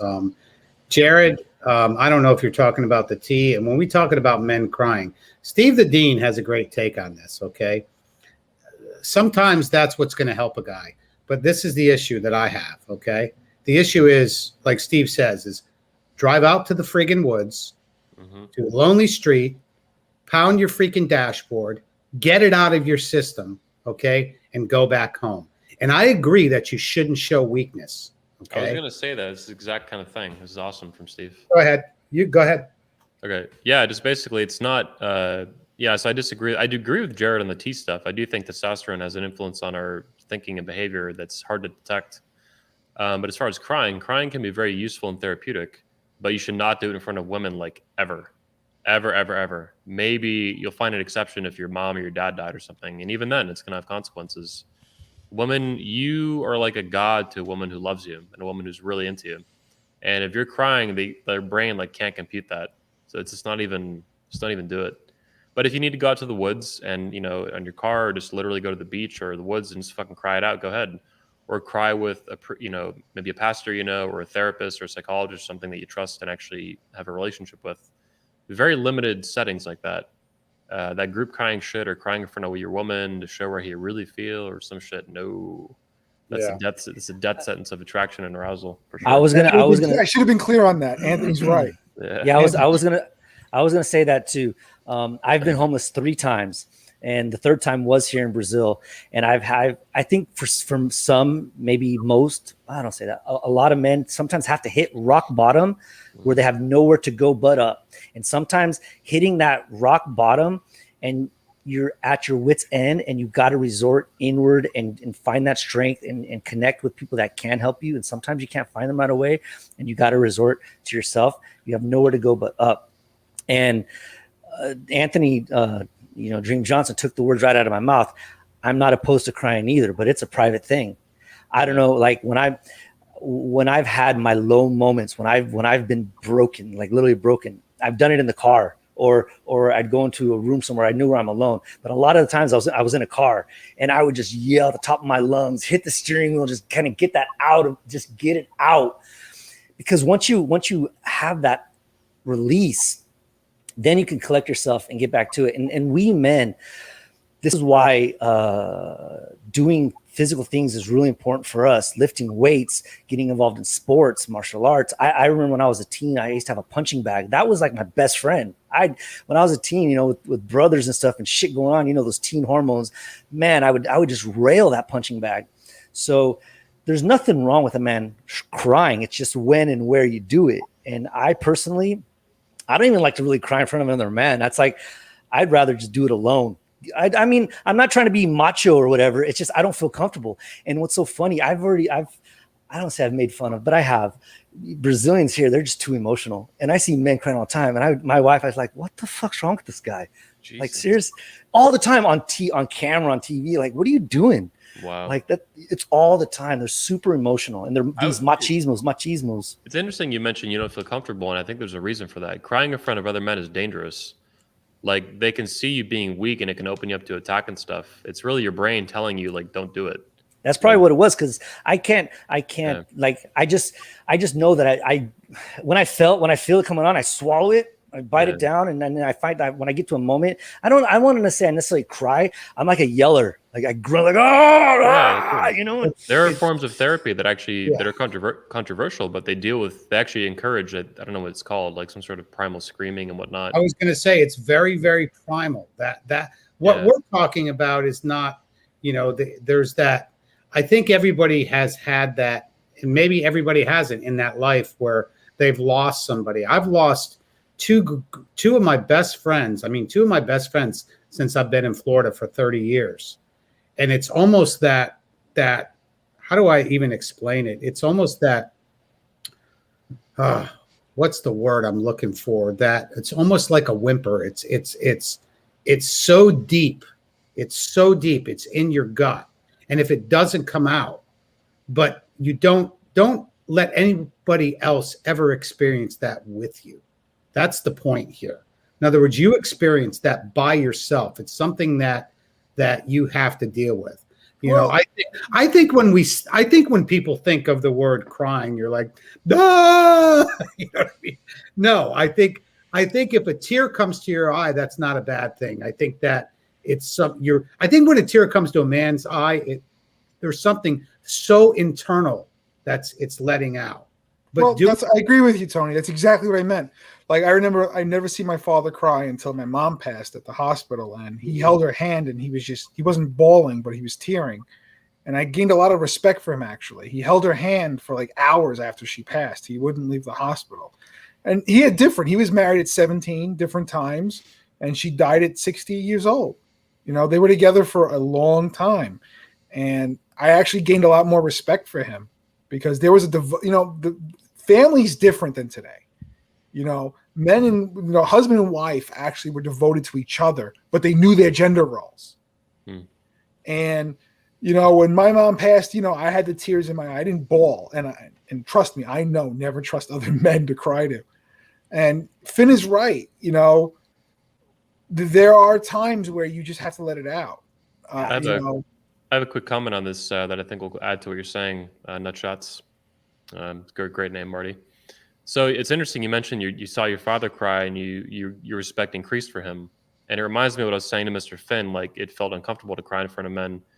Basically, it's risky to cry in front of other men, and your brain knows that from like a lot of evolution and a lot of danger that your ancestors were able to survive. So when your father cried, you trust him and he trusts you, and that's part of why that happened. I would think it was a factor of why that happened and how it went down and how you interpreted it. There was a huge amount of trust because you're literally his offspring. You're half him. But if you cry in front of a group of men you don't know or have limited relationships with or mixed relationships in terms of duration, like I know this guy, I don't know that guy, like it's dangerous. You're opening yourself up to high levels of trust or higher levels of danger.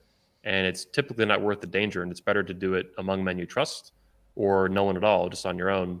Try to almost like relieve emotional constipation, basically. If you don't ever cry, I'm a hard ass, I'm red pill, alpha male. You don't ever fucking cry for the next 10 years, that's just retarded. You're emotionally constipated like a child, and you're going to have sad things happen in your life that make you tear up and fucking cry or whatever. A family member will die, or, who knows, right? You'll break your fucking leg. It's going to fucking hurt. Or break a joint, or, break your fucking collarbone. Maybe you'll tear up because it's an extreme amount of pain. I didn't cry. Yeah, well, there you go. All right, because you're fucking hard ass. That's fine. Yeah, but if you break a collarbone, it's an option. All right, I'll give you it that. hurt like hell, but after they shot me up with Valium and painkillers, I was just fine. So my brother told me the only time he ever shed a tear was when his dog of 18 years used to go hunting with passed. Okay. I'll be honest. Now I shed a tear. My German Shepherd of 13 years. After I put her down and dug the hole and sat there with my feet hanging in the hole with her sitting I put her in her bed. That was tough. It wasn't easy, so. Because unlike women, dogs show undevoted love. Well, it's that bond too. You got to bond, when bonds that tight are severed, it's painful. It is. So I can totally understand that. I'm going to make a comment that Marty, that's not a woman hating channel. So ease up. Oh, but I mean, that's the truth. And even for a man, even for a woman with a dog, an animal will love, especially a dog, will love you so unconditionally. They will follow you into hell almost. It won't get jealous. It won't get jealous when you come home smelling like another dog, but right? The dog is not human, though.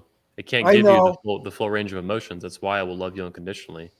I know you're 100% right, but I mean, it's nothing like every day you come home and that dog is acting like it's the first time he's seeing you. I'm going to put the StreamYard link in the chat here because we're getting on an hour and a half. I'm going to invite Coach EO on. I'd love to have his input, and I'm going to invite what is it, Jared Trueheart, if he wants to come on. But these are two explicit invitations. Maybe if Jared Mesa can come on. Jared Mesa has been a beast. If not Jared Mesa, it's not. He's not going to come on. He's a great guy in the chat, though. I appreciate him for sure coming here. But I'm talking about Jared Trueheart. So Jared Trueheart and Coach EO. I'd love to see both you guys on here real quick. Here's the I put it in the chat, so click on it and I'll bring you on. So, but yeah, I think this is, that's funny because that's a great topic, is about crying. Let me put Coach EO's comment in here. I love Coach EO, great friend of mine. You guys follow Coach EO in his channel, Mr. Champion Game. I believe Coach EO he had a great clip put on 21 Studios from his speech, and I think his full speech will be coming out soon. But Coach EO says crying and anger is generally the result of repeating mistakes and going against your better judgment. Instead of seeking to be right, choose to be productive in each moment. Production is key. Okay, awesome. I love it, man. Love your comments, man. Love you, bro. So.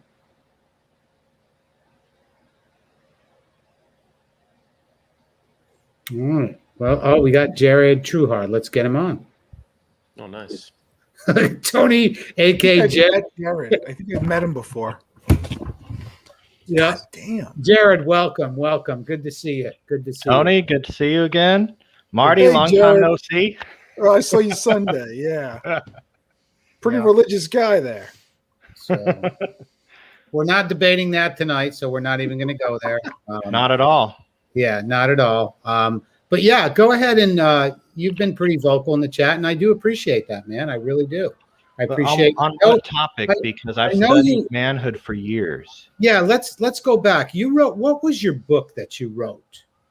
What was well, I wrote several. The first book I ever wrote was called Making Manhood in Modern America. Okay. The book that you're thinking of is a book I wrote called The Red Pill Ideology. That's the one you gave me. Yep. Correct. That book. Correct. Good. And I think the subtitle was the marriage of pickup artists and feminists or something like that. Mm-hmm. And that's if you read the book, that's a pretty standard or it's a pretty well explained reason why I say that about red pill. All right.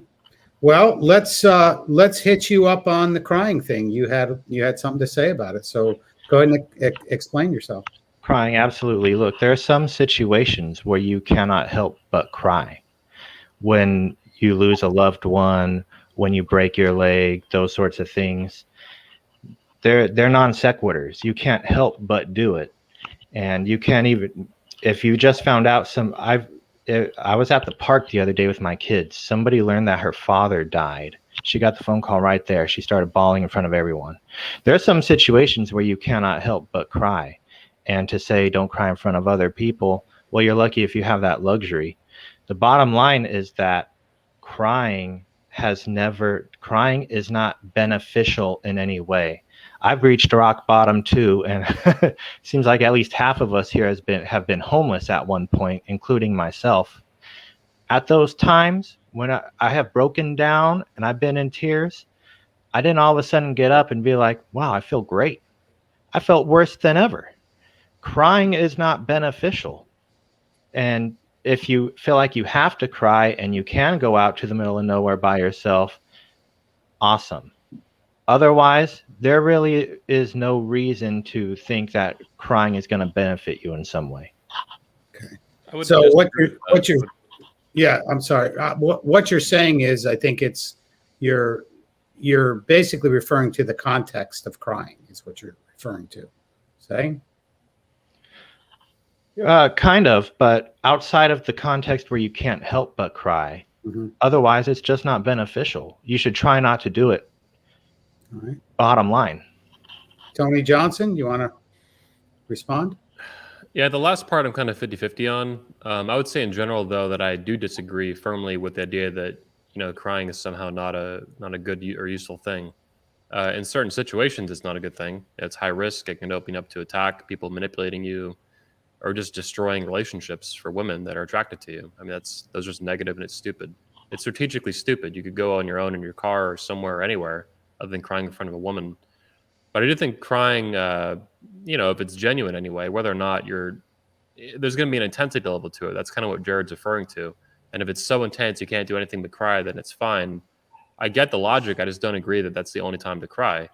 There's going to be if you get forced into that position, it means it's so intense you can't even fight it.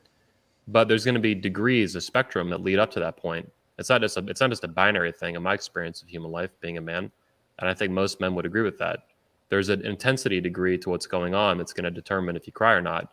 Did the dog die? Maybe you cry, shed a few tears.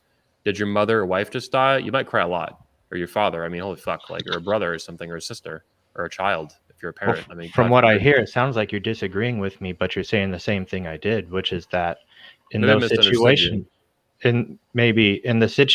where you cannot help but cry, we cannot really make a judgment or anything about that, other than to say you should probably try to do it alone.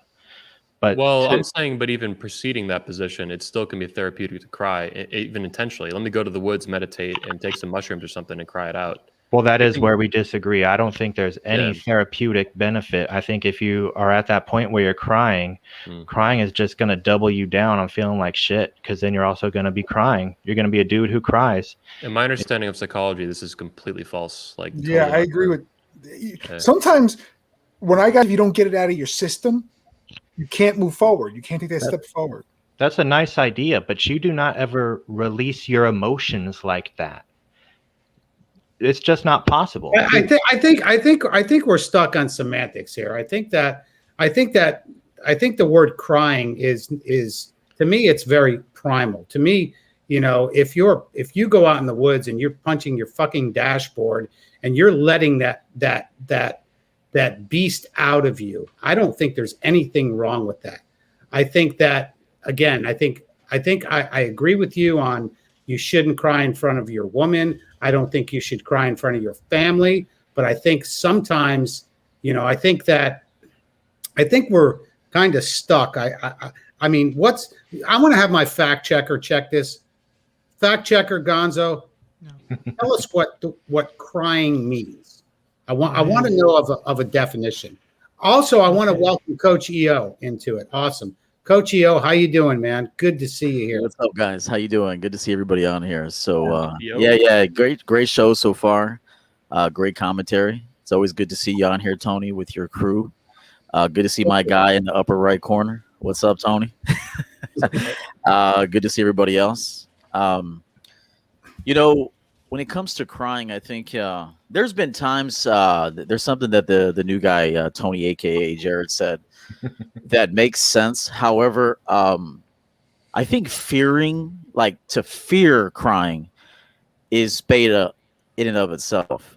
I think to fear that. There's been times where something that I've observed something, and the compassion in me, the empathetic portion of me, the human portion of me saw something. Now, I've cried in front of people without showing emotion. Okay, like literally, I've had people look over at me and there's tears going down my face, but I'm not expressing anything. Because the expression is really a singular expression. It's not to showcase, it's not for people to show me, quote, pity. And Tony mentioned that earlier, pity. I don't need your pity, and I don't need you to give a fuck about my feelings. This is my demonstration of being human, and I don't give a fuck what you think about it. And your emotions are your responsibility and your foster. Yes. Yeah. So what I'm saying is to care that a broad is looking at you crying is beta. Because really, at the end of the day, it's none of her fucking business what I'm experiencing right now. This is between me and me alone. And so I really don't care what the fuck she thinks. Okay. That sort of thing sounds great, but yeah. Hold on. Let me just finish this real quick. So no one knows this, but the night of when I arrived at the 21 convention, I felt deathly ill. Okay. Nobody knows. And you know why nobody knows? Because nobody really cares. So and I say Dude, that I would care, dude. Come on. no, bro. no. I mean, what I mean by that is, I don't need anyone to care. Okay, well, caring for myself should be primary. So when I arrived that night, I felt really, really ill, physically ill, not emotionally. I was still very intact.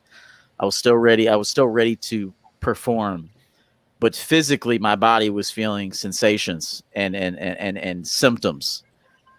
So what did I do? Instead of calling someone, instead of crying about it, instead of telling someone about it, I said, fuck this. I'm going to pound the water.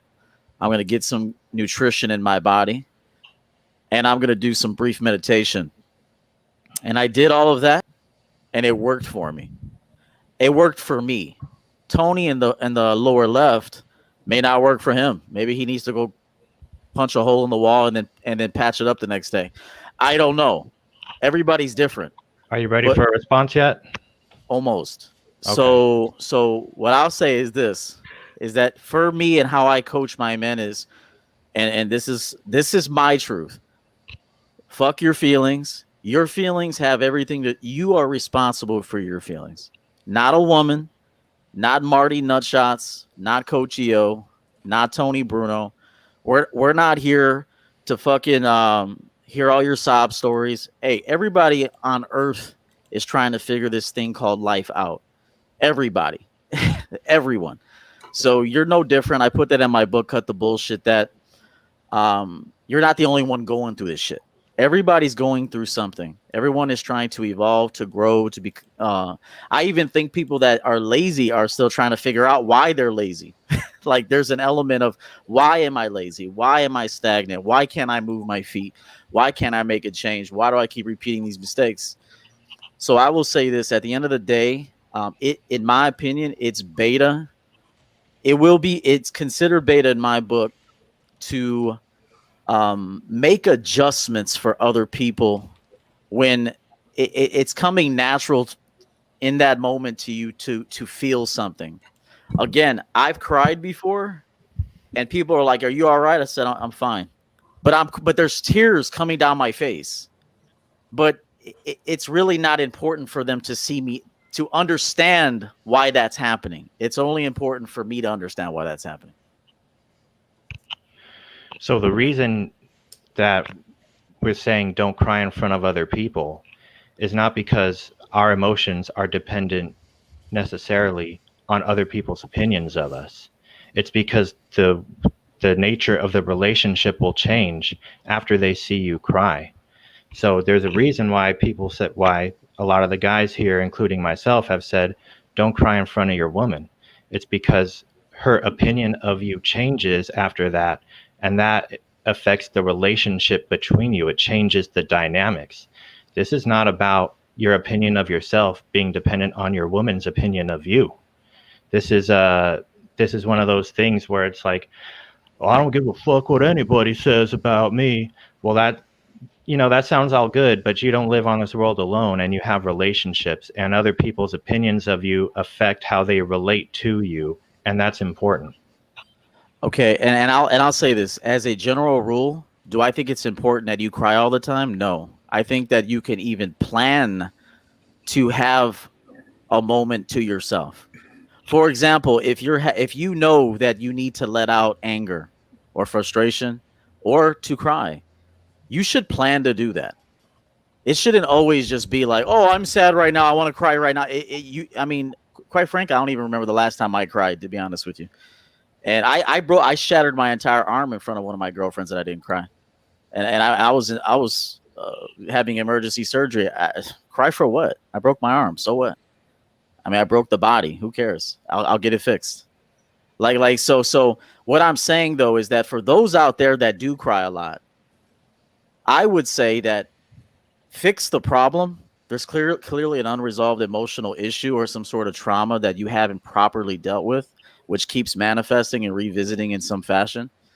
You got to fix that. I'll say this real quick. Last thing. You shouldn't cry in front of your girlfriend or your wife. However, if you do, so what? So what? If the bitch, let me say this: if your bitch wants to leave you because you're having a moment of humanness, and 99% of the time you're a fucking man and you're dicking her down and you're a great leader and you're taking care of your home and you're taking care of your kids, and you see something that produces a moment of humanness in you, and this bitch's pussy dries up, get rid of her. That's human nature. It's gonna dry up. EO puts his position pretty well. I don't know if I agree. I'm actually probably leaning towards more Jared on this, or maybe my great grandfather, who would have been like, hell no, crying in front of that woman. But EO is very articulate on this, on his position. I can't fault him for that. I did have something that I thought I'd throw into, like, a grenade into this mix, and that's crying for positive reasons, because we're talking now just about trauma, sad things, people and dogs dying, things like that. I cried when my first nephew was born, Bryson, back in 2019. Not a lot. We're talking like a couple tears here, but that was the first time I cried in a while. And it was very automatic and involuntary. And, you know, when I realized that was happening, I was just like, wow. And it was a moment for me. It was a very intense emotional moment, which is why that happened. It was very positive. I've got no problem crying with tears of happiness. Yeah. But I mean, how often does that happen in life? That's really rare. Like when a human baby is born, a niece, a nephew, or a son or a daughter. Or an amazing orgasm. I guess. Yeah. Jesus Christ. Maybe you win the lottery or, you know, some shit like that, but it's pretty rare. But I think that's another example where you could cry. And you might get away with that one in front of women too. I don't know. Honestly, man, this whole thing about caring what these motherfuckers think is going to keep you guys miserable. You got to stop giving a fuck. Let me just say this, and hang on. Whether you give a fuck or not, they're gonna make a value judgment on you, and it's gonna. I think that's what Jared's trying to say. Like whether or not you can have this position that you have, EO. I agree with you. You can have this attitude, and there's some merit to it for sure, especially the way you're articulating it. But it's gonna have an impact on the relationship that strategically might not be wise. And stepping outside or going in your car might be a way to do that. And maybe you view that as a beta bitch move. Maybe you don't. I mean, there's definitely a debate to be had here you guys are having that I'm seeing. It's interesting for sure. Look, this whole don't care what anyone think about you thing, you know, it's the sort of thing that sounds good to say aloud, but I'm pretty sure when you leave the house, you like to look good.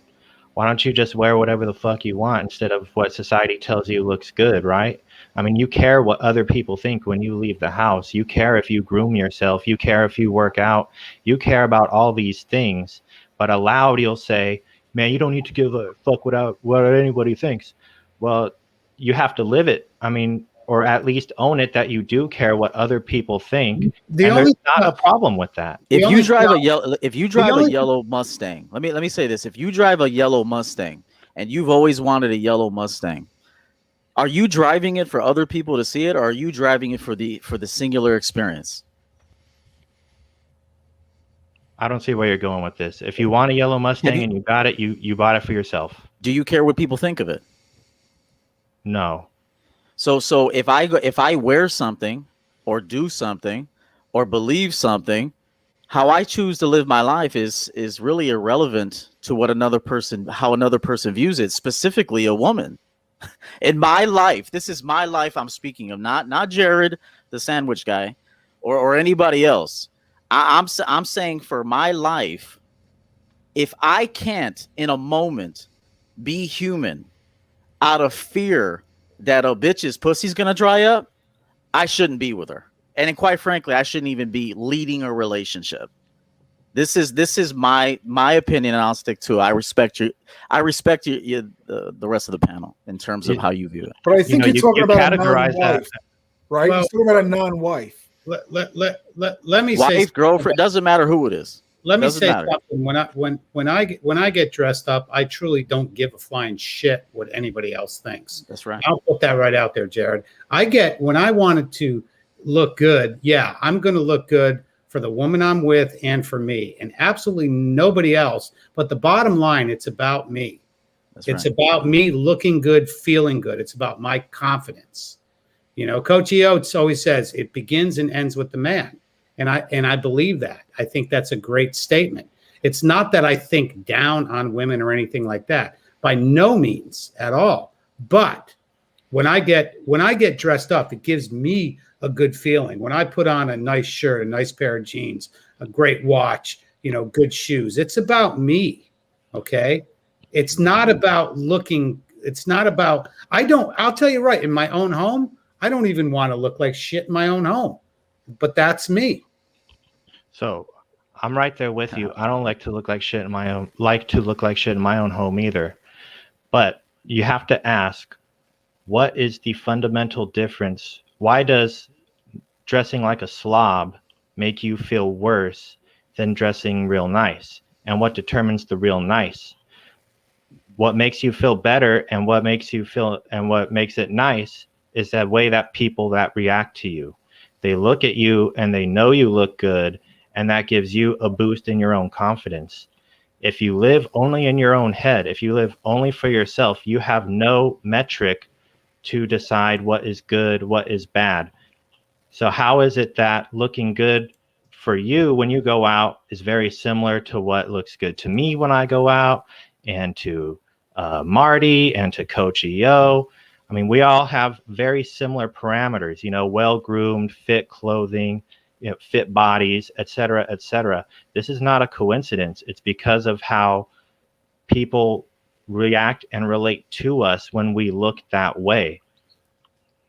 About this confidence thing, this is something that I've talked a lot about within my own circles and class and stuff. I don't personally look to others to feed or give me my confidence. It's something that I want to emanate from myself through the struggles that I've had and how I've grown. I do believe, like, personally, there's a group, a small circle of people whose opinions of me do matter. Outside of those people, I don't really care personally. Like, I've embarrassed my wife a few times in public. We're eating somewhere, and here in Brazil, there's a little etiquette about that, and she gets concerned because people are staring. And I'm like, well, too bad their opinion doesn't pay for the meal. Like, it doesn't change how I'm going to act or behave. Now, I'm not a slob. I'm not going around trying to be an arrogant prick. But as far as this level of confidence, that comes from me, and I emanate that out. I don't get it from the outside in. I don't look for acceptance in that aspect in a way. So if that kind of relates to what we're saying here. Hey, gentlemen, I got to bounce. It's been fun being on the show. I have another appointment. Good seeing you, Tony. Yeah, we're gonna knock it out here shortly, but later, Tony. I think that's Anthony. Thank you for coming on, and I really do appreciate your input always. And you guys, anybody watching, subscribe to 21 Studios. Again, I'm sure. Watch the Hammer video. Check out the Hammer. Who's the Hammer? You know what? Sorry. You got to say guilty though. Guilty. Guilty. Guilty motherfucker. Guilty motherfucker. Tony's not guilty though. It's a good show, man. I appreciate you guys having me on. We'll see you guys soon. Obviously, we'll talk soon. I appreciate having me on. Tony, Coach Yale, all of you guys, everybody I know. See you soon, guys. Good night. We'll talk to you. Thanks, Anthony. Peace. Hey, real quick, Jared's point of view, I completely understand it. I see his point of view. And also I think Mr. Finn, he's more in line with how I'm thinking. Now, I think there's levels to confidence. It's like so there's one level of confidence where you wear something and you can gauge a reaction, and then that motivates you to want to continue to look that way. But I think there also comes a point when you evolve past that level, because what happens when the compliments stop? What happens when when that look runs stale? You no longer get that compliment. What happens to you then? So I think then you evolve to the next space where you are doing it primarily for you. There may still be an aspect that you are looking to smell good for others, be intriguing to others, maybe put your best foot forward. That way people find you interesting. But at the end of the day, you're doing it primarily for yourself. So I will say I understand Jared's point of view from saying that, how you look, there's a strategy behind trying different things out and gauging how the outside world adjusts to that and how they view that. But I think there's going to be a step even beyond that, where your motives and your actions are driven primarily for you and to be productive for yourself. But EO, I'm going to admit one thing. Sometimes I do things just to impress others, and I'll give you an example. I like tactical soap. When I go out on the weekends, I wear tactical soap. Does it smell as good as some of these coconut butternut ones? No, but I know women love it, and I love women. So I'll wear the tactical soap. And I'm telling you, I come out of the shower, I have a girl come over. If I wash with tactical soap, and I'm not promoting the item, I get nothing out of it. I'm telling you, it's a great product. I wear the tactical soap. The girls are ready to get down again. I'm not doing it because I like the smell for myself. I'm doing it because I want to get laid. And sometimes there's nothing wrong with that. Sometimes I got these nice black silk shirts, because I'm an older gentleman and I got to like try to look cool. I'm trying to bag these 24, 25, 28-year-olds. I got to sometimes dress to impress. And I feel good about it. But would I rather wear a Nirvana shirt? Yeah. But I still wear the shirt because I'd rather get laid than wear the Nirvana shirt. But there's nothing wrong with that. If you're on a date with your woman and you want to look good to elicit a response from her that where she goes, wow, you look good, or even she just thinks it. I mean, you'll know if she's thinking it, right? That's a good thing. And she should be doing the same for you. So we don't have to be all in our heads with this. I totally get it. And it's funny because Steve the Dean always says something, and this is something that's always resonated with me. And why are you making it about the woman? And I love when he says that. And it took me a while to understand that quote that Steve the Dean says. I think too many men make it about the woman. And I think there's a lot of reference to that phrase. A lot of reference to that phrase is obviously a lot of people in the manosphere they constantly talk about women. They constantly talk about the failures of women. Well, we're not here to do that for sure. Okay. That's one thing. Okay. But guys, make it about yourself. And it's not a knock on women to make it about yourself. Okay. But I do love that quote from Steve the Dean. Why are you making it about the woman? Stop complaining about the woman and make it about yourself. That's all I have to say about that. Okay, we totally beat a dead horse. I appreciate everybody's comments on the crying thing, but everybody's got a different philosophy and a different perspective on that. But I do appreciate that. But I've got two new guys on the panel, obviously Coach EO and Jared. But I'm going to start with Coach EO, which was our first question. Excuse me, what is a man? Is there one answer or are there many definitions? So answer all three or one? I think you can answer all three with one response. Yeah. A man is self-sufficient. That's the first thing that comes to mind, that a man is self-sufficient. Now, you do have to rely on others. For example, we need farmers, we need truck drivers, we need medical people. You will need other people. So there is a level of collaboration that needs to take place. What I do for others, what others do for me, we all work together. But for the most part, though, a man in my book is going to be self-sufficient. So even a young 20-something guy that might be listening right now, I would encourage you to figure out what you're going to do to earn a steady income. Clearly, I said this at the 21 convention during my speech, that you want to enter a field that the economy is going to need long term. Whatever the economy requires, and it's going to be sustainable. You can't guarantee that, but you want to get into that kind of industry. You want to be able to take care of yourself, pay your own bills on time, cook for yourself, clean for yourself, not seek outside validation. We're all human and we all want to be validated to some degree and celebrated to some degree. But I think if a man is also unafraid to do that for others too. So if just like if you're going to connect with a woman, you have to bring her value. She has to bring you value. So I would say that a man is self-sufficient, number one, and he's value driven. He's not always looking to receive value, but he's looking to give value. And I think any man that lives by that principle will always be in business somehow. Whether in business, he's going to be healthy financially. He'll be healthy with women. Givers are, I always say,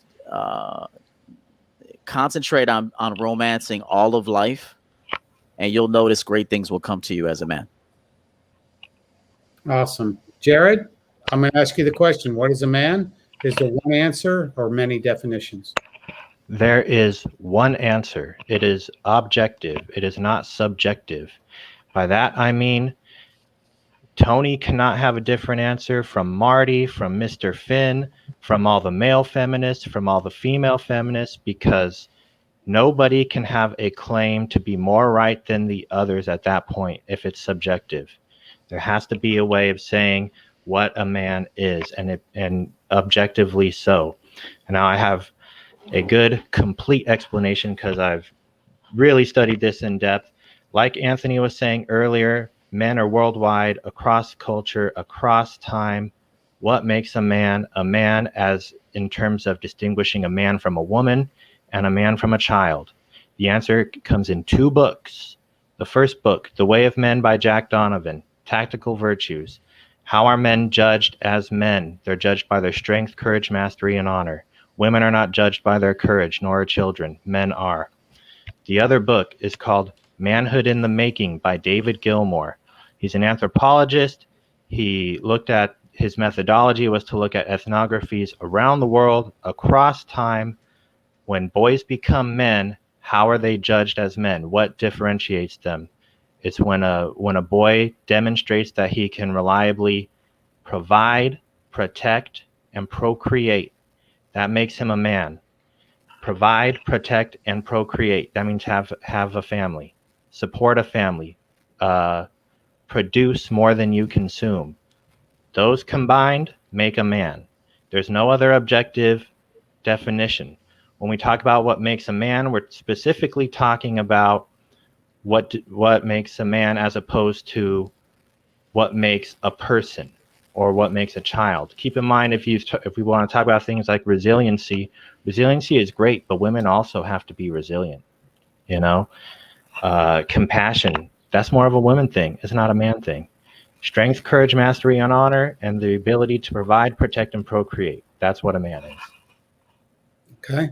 I think it kind of goes back because my definition was that I think there is a few definitions, but they have to be congruent. And I think Jared, EO, Flannel Mustang, Mr. Finn, Marty Nutshots, I think we all were very congruent in our answers, especially with Anthony Johnson also. I think that, I think, Jared, that was a great summary. I think Coach EO, you had a great summary also. And again, you know, I think that if there is any disagreements here, hey, that's okay. That's what men do. It's more fun when there's disagreements. Yeah, but you guys know I absolutely hate the phrase that we can agree to disagree. So if anybody says that, I will flush you immediately. I think I was teaching something the other day that there's a way to disagree. A real feminine way to disagree is when you roll your eyes when someone's talking. Mm-hmm. I've noticed Jared did that a couple of times when other people were talking. and I just want to say, this is my opinion, that's a very, you spoke on masculinity and how to be a man, and there's only one way. Well, I hope rolling your eyes when another man's talking isn't part of that. Well, it's completely irrelevant, but of course we don't know if you were rolling your eyes when I was talking, do we? That's true. That's a fair statement. We don't know right now if you're wearing a dress and girl panties. True. That's true. I'm going to say he's not, but that's fine. He can say that. I agree with him.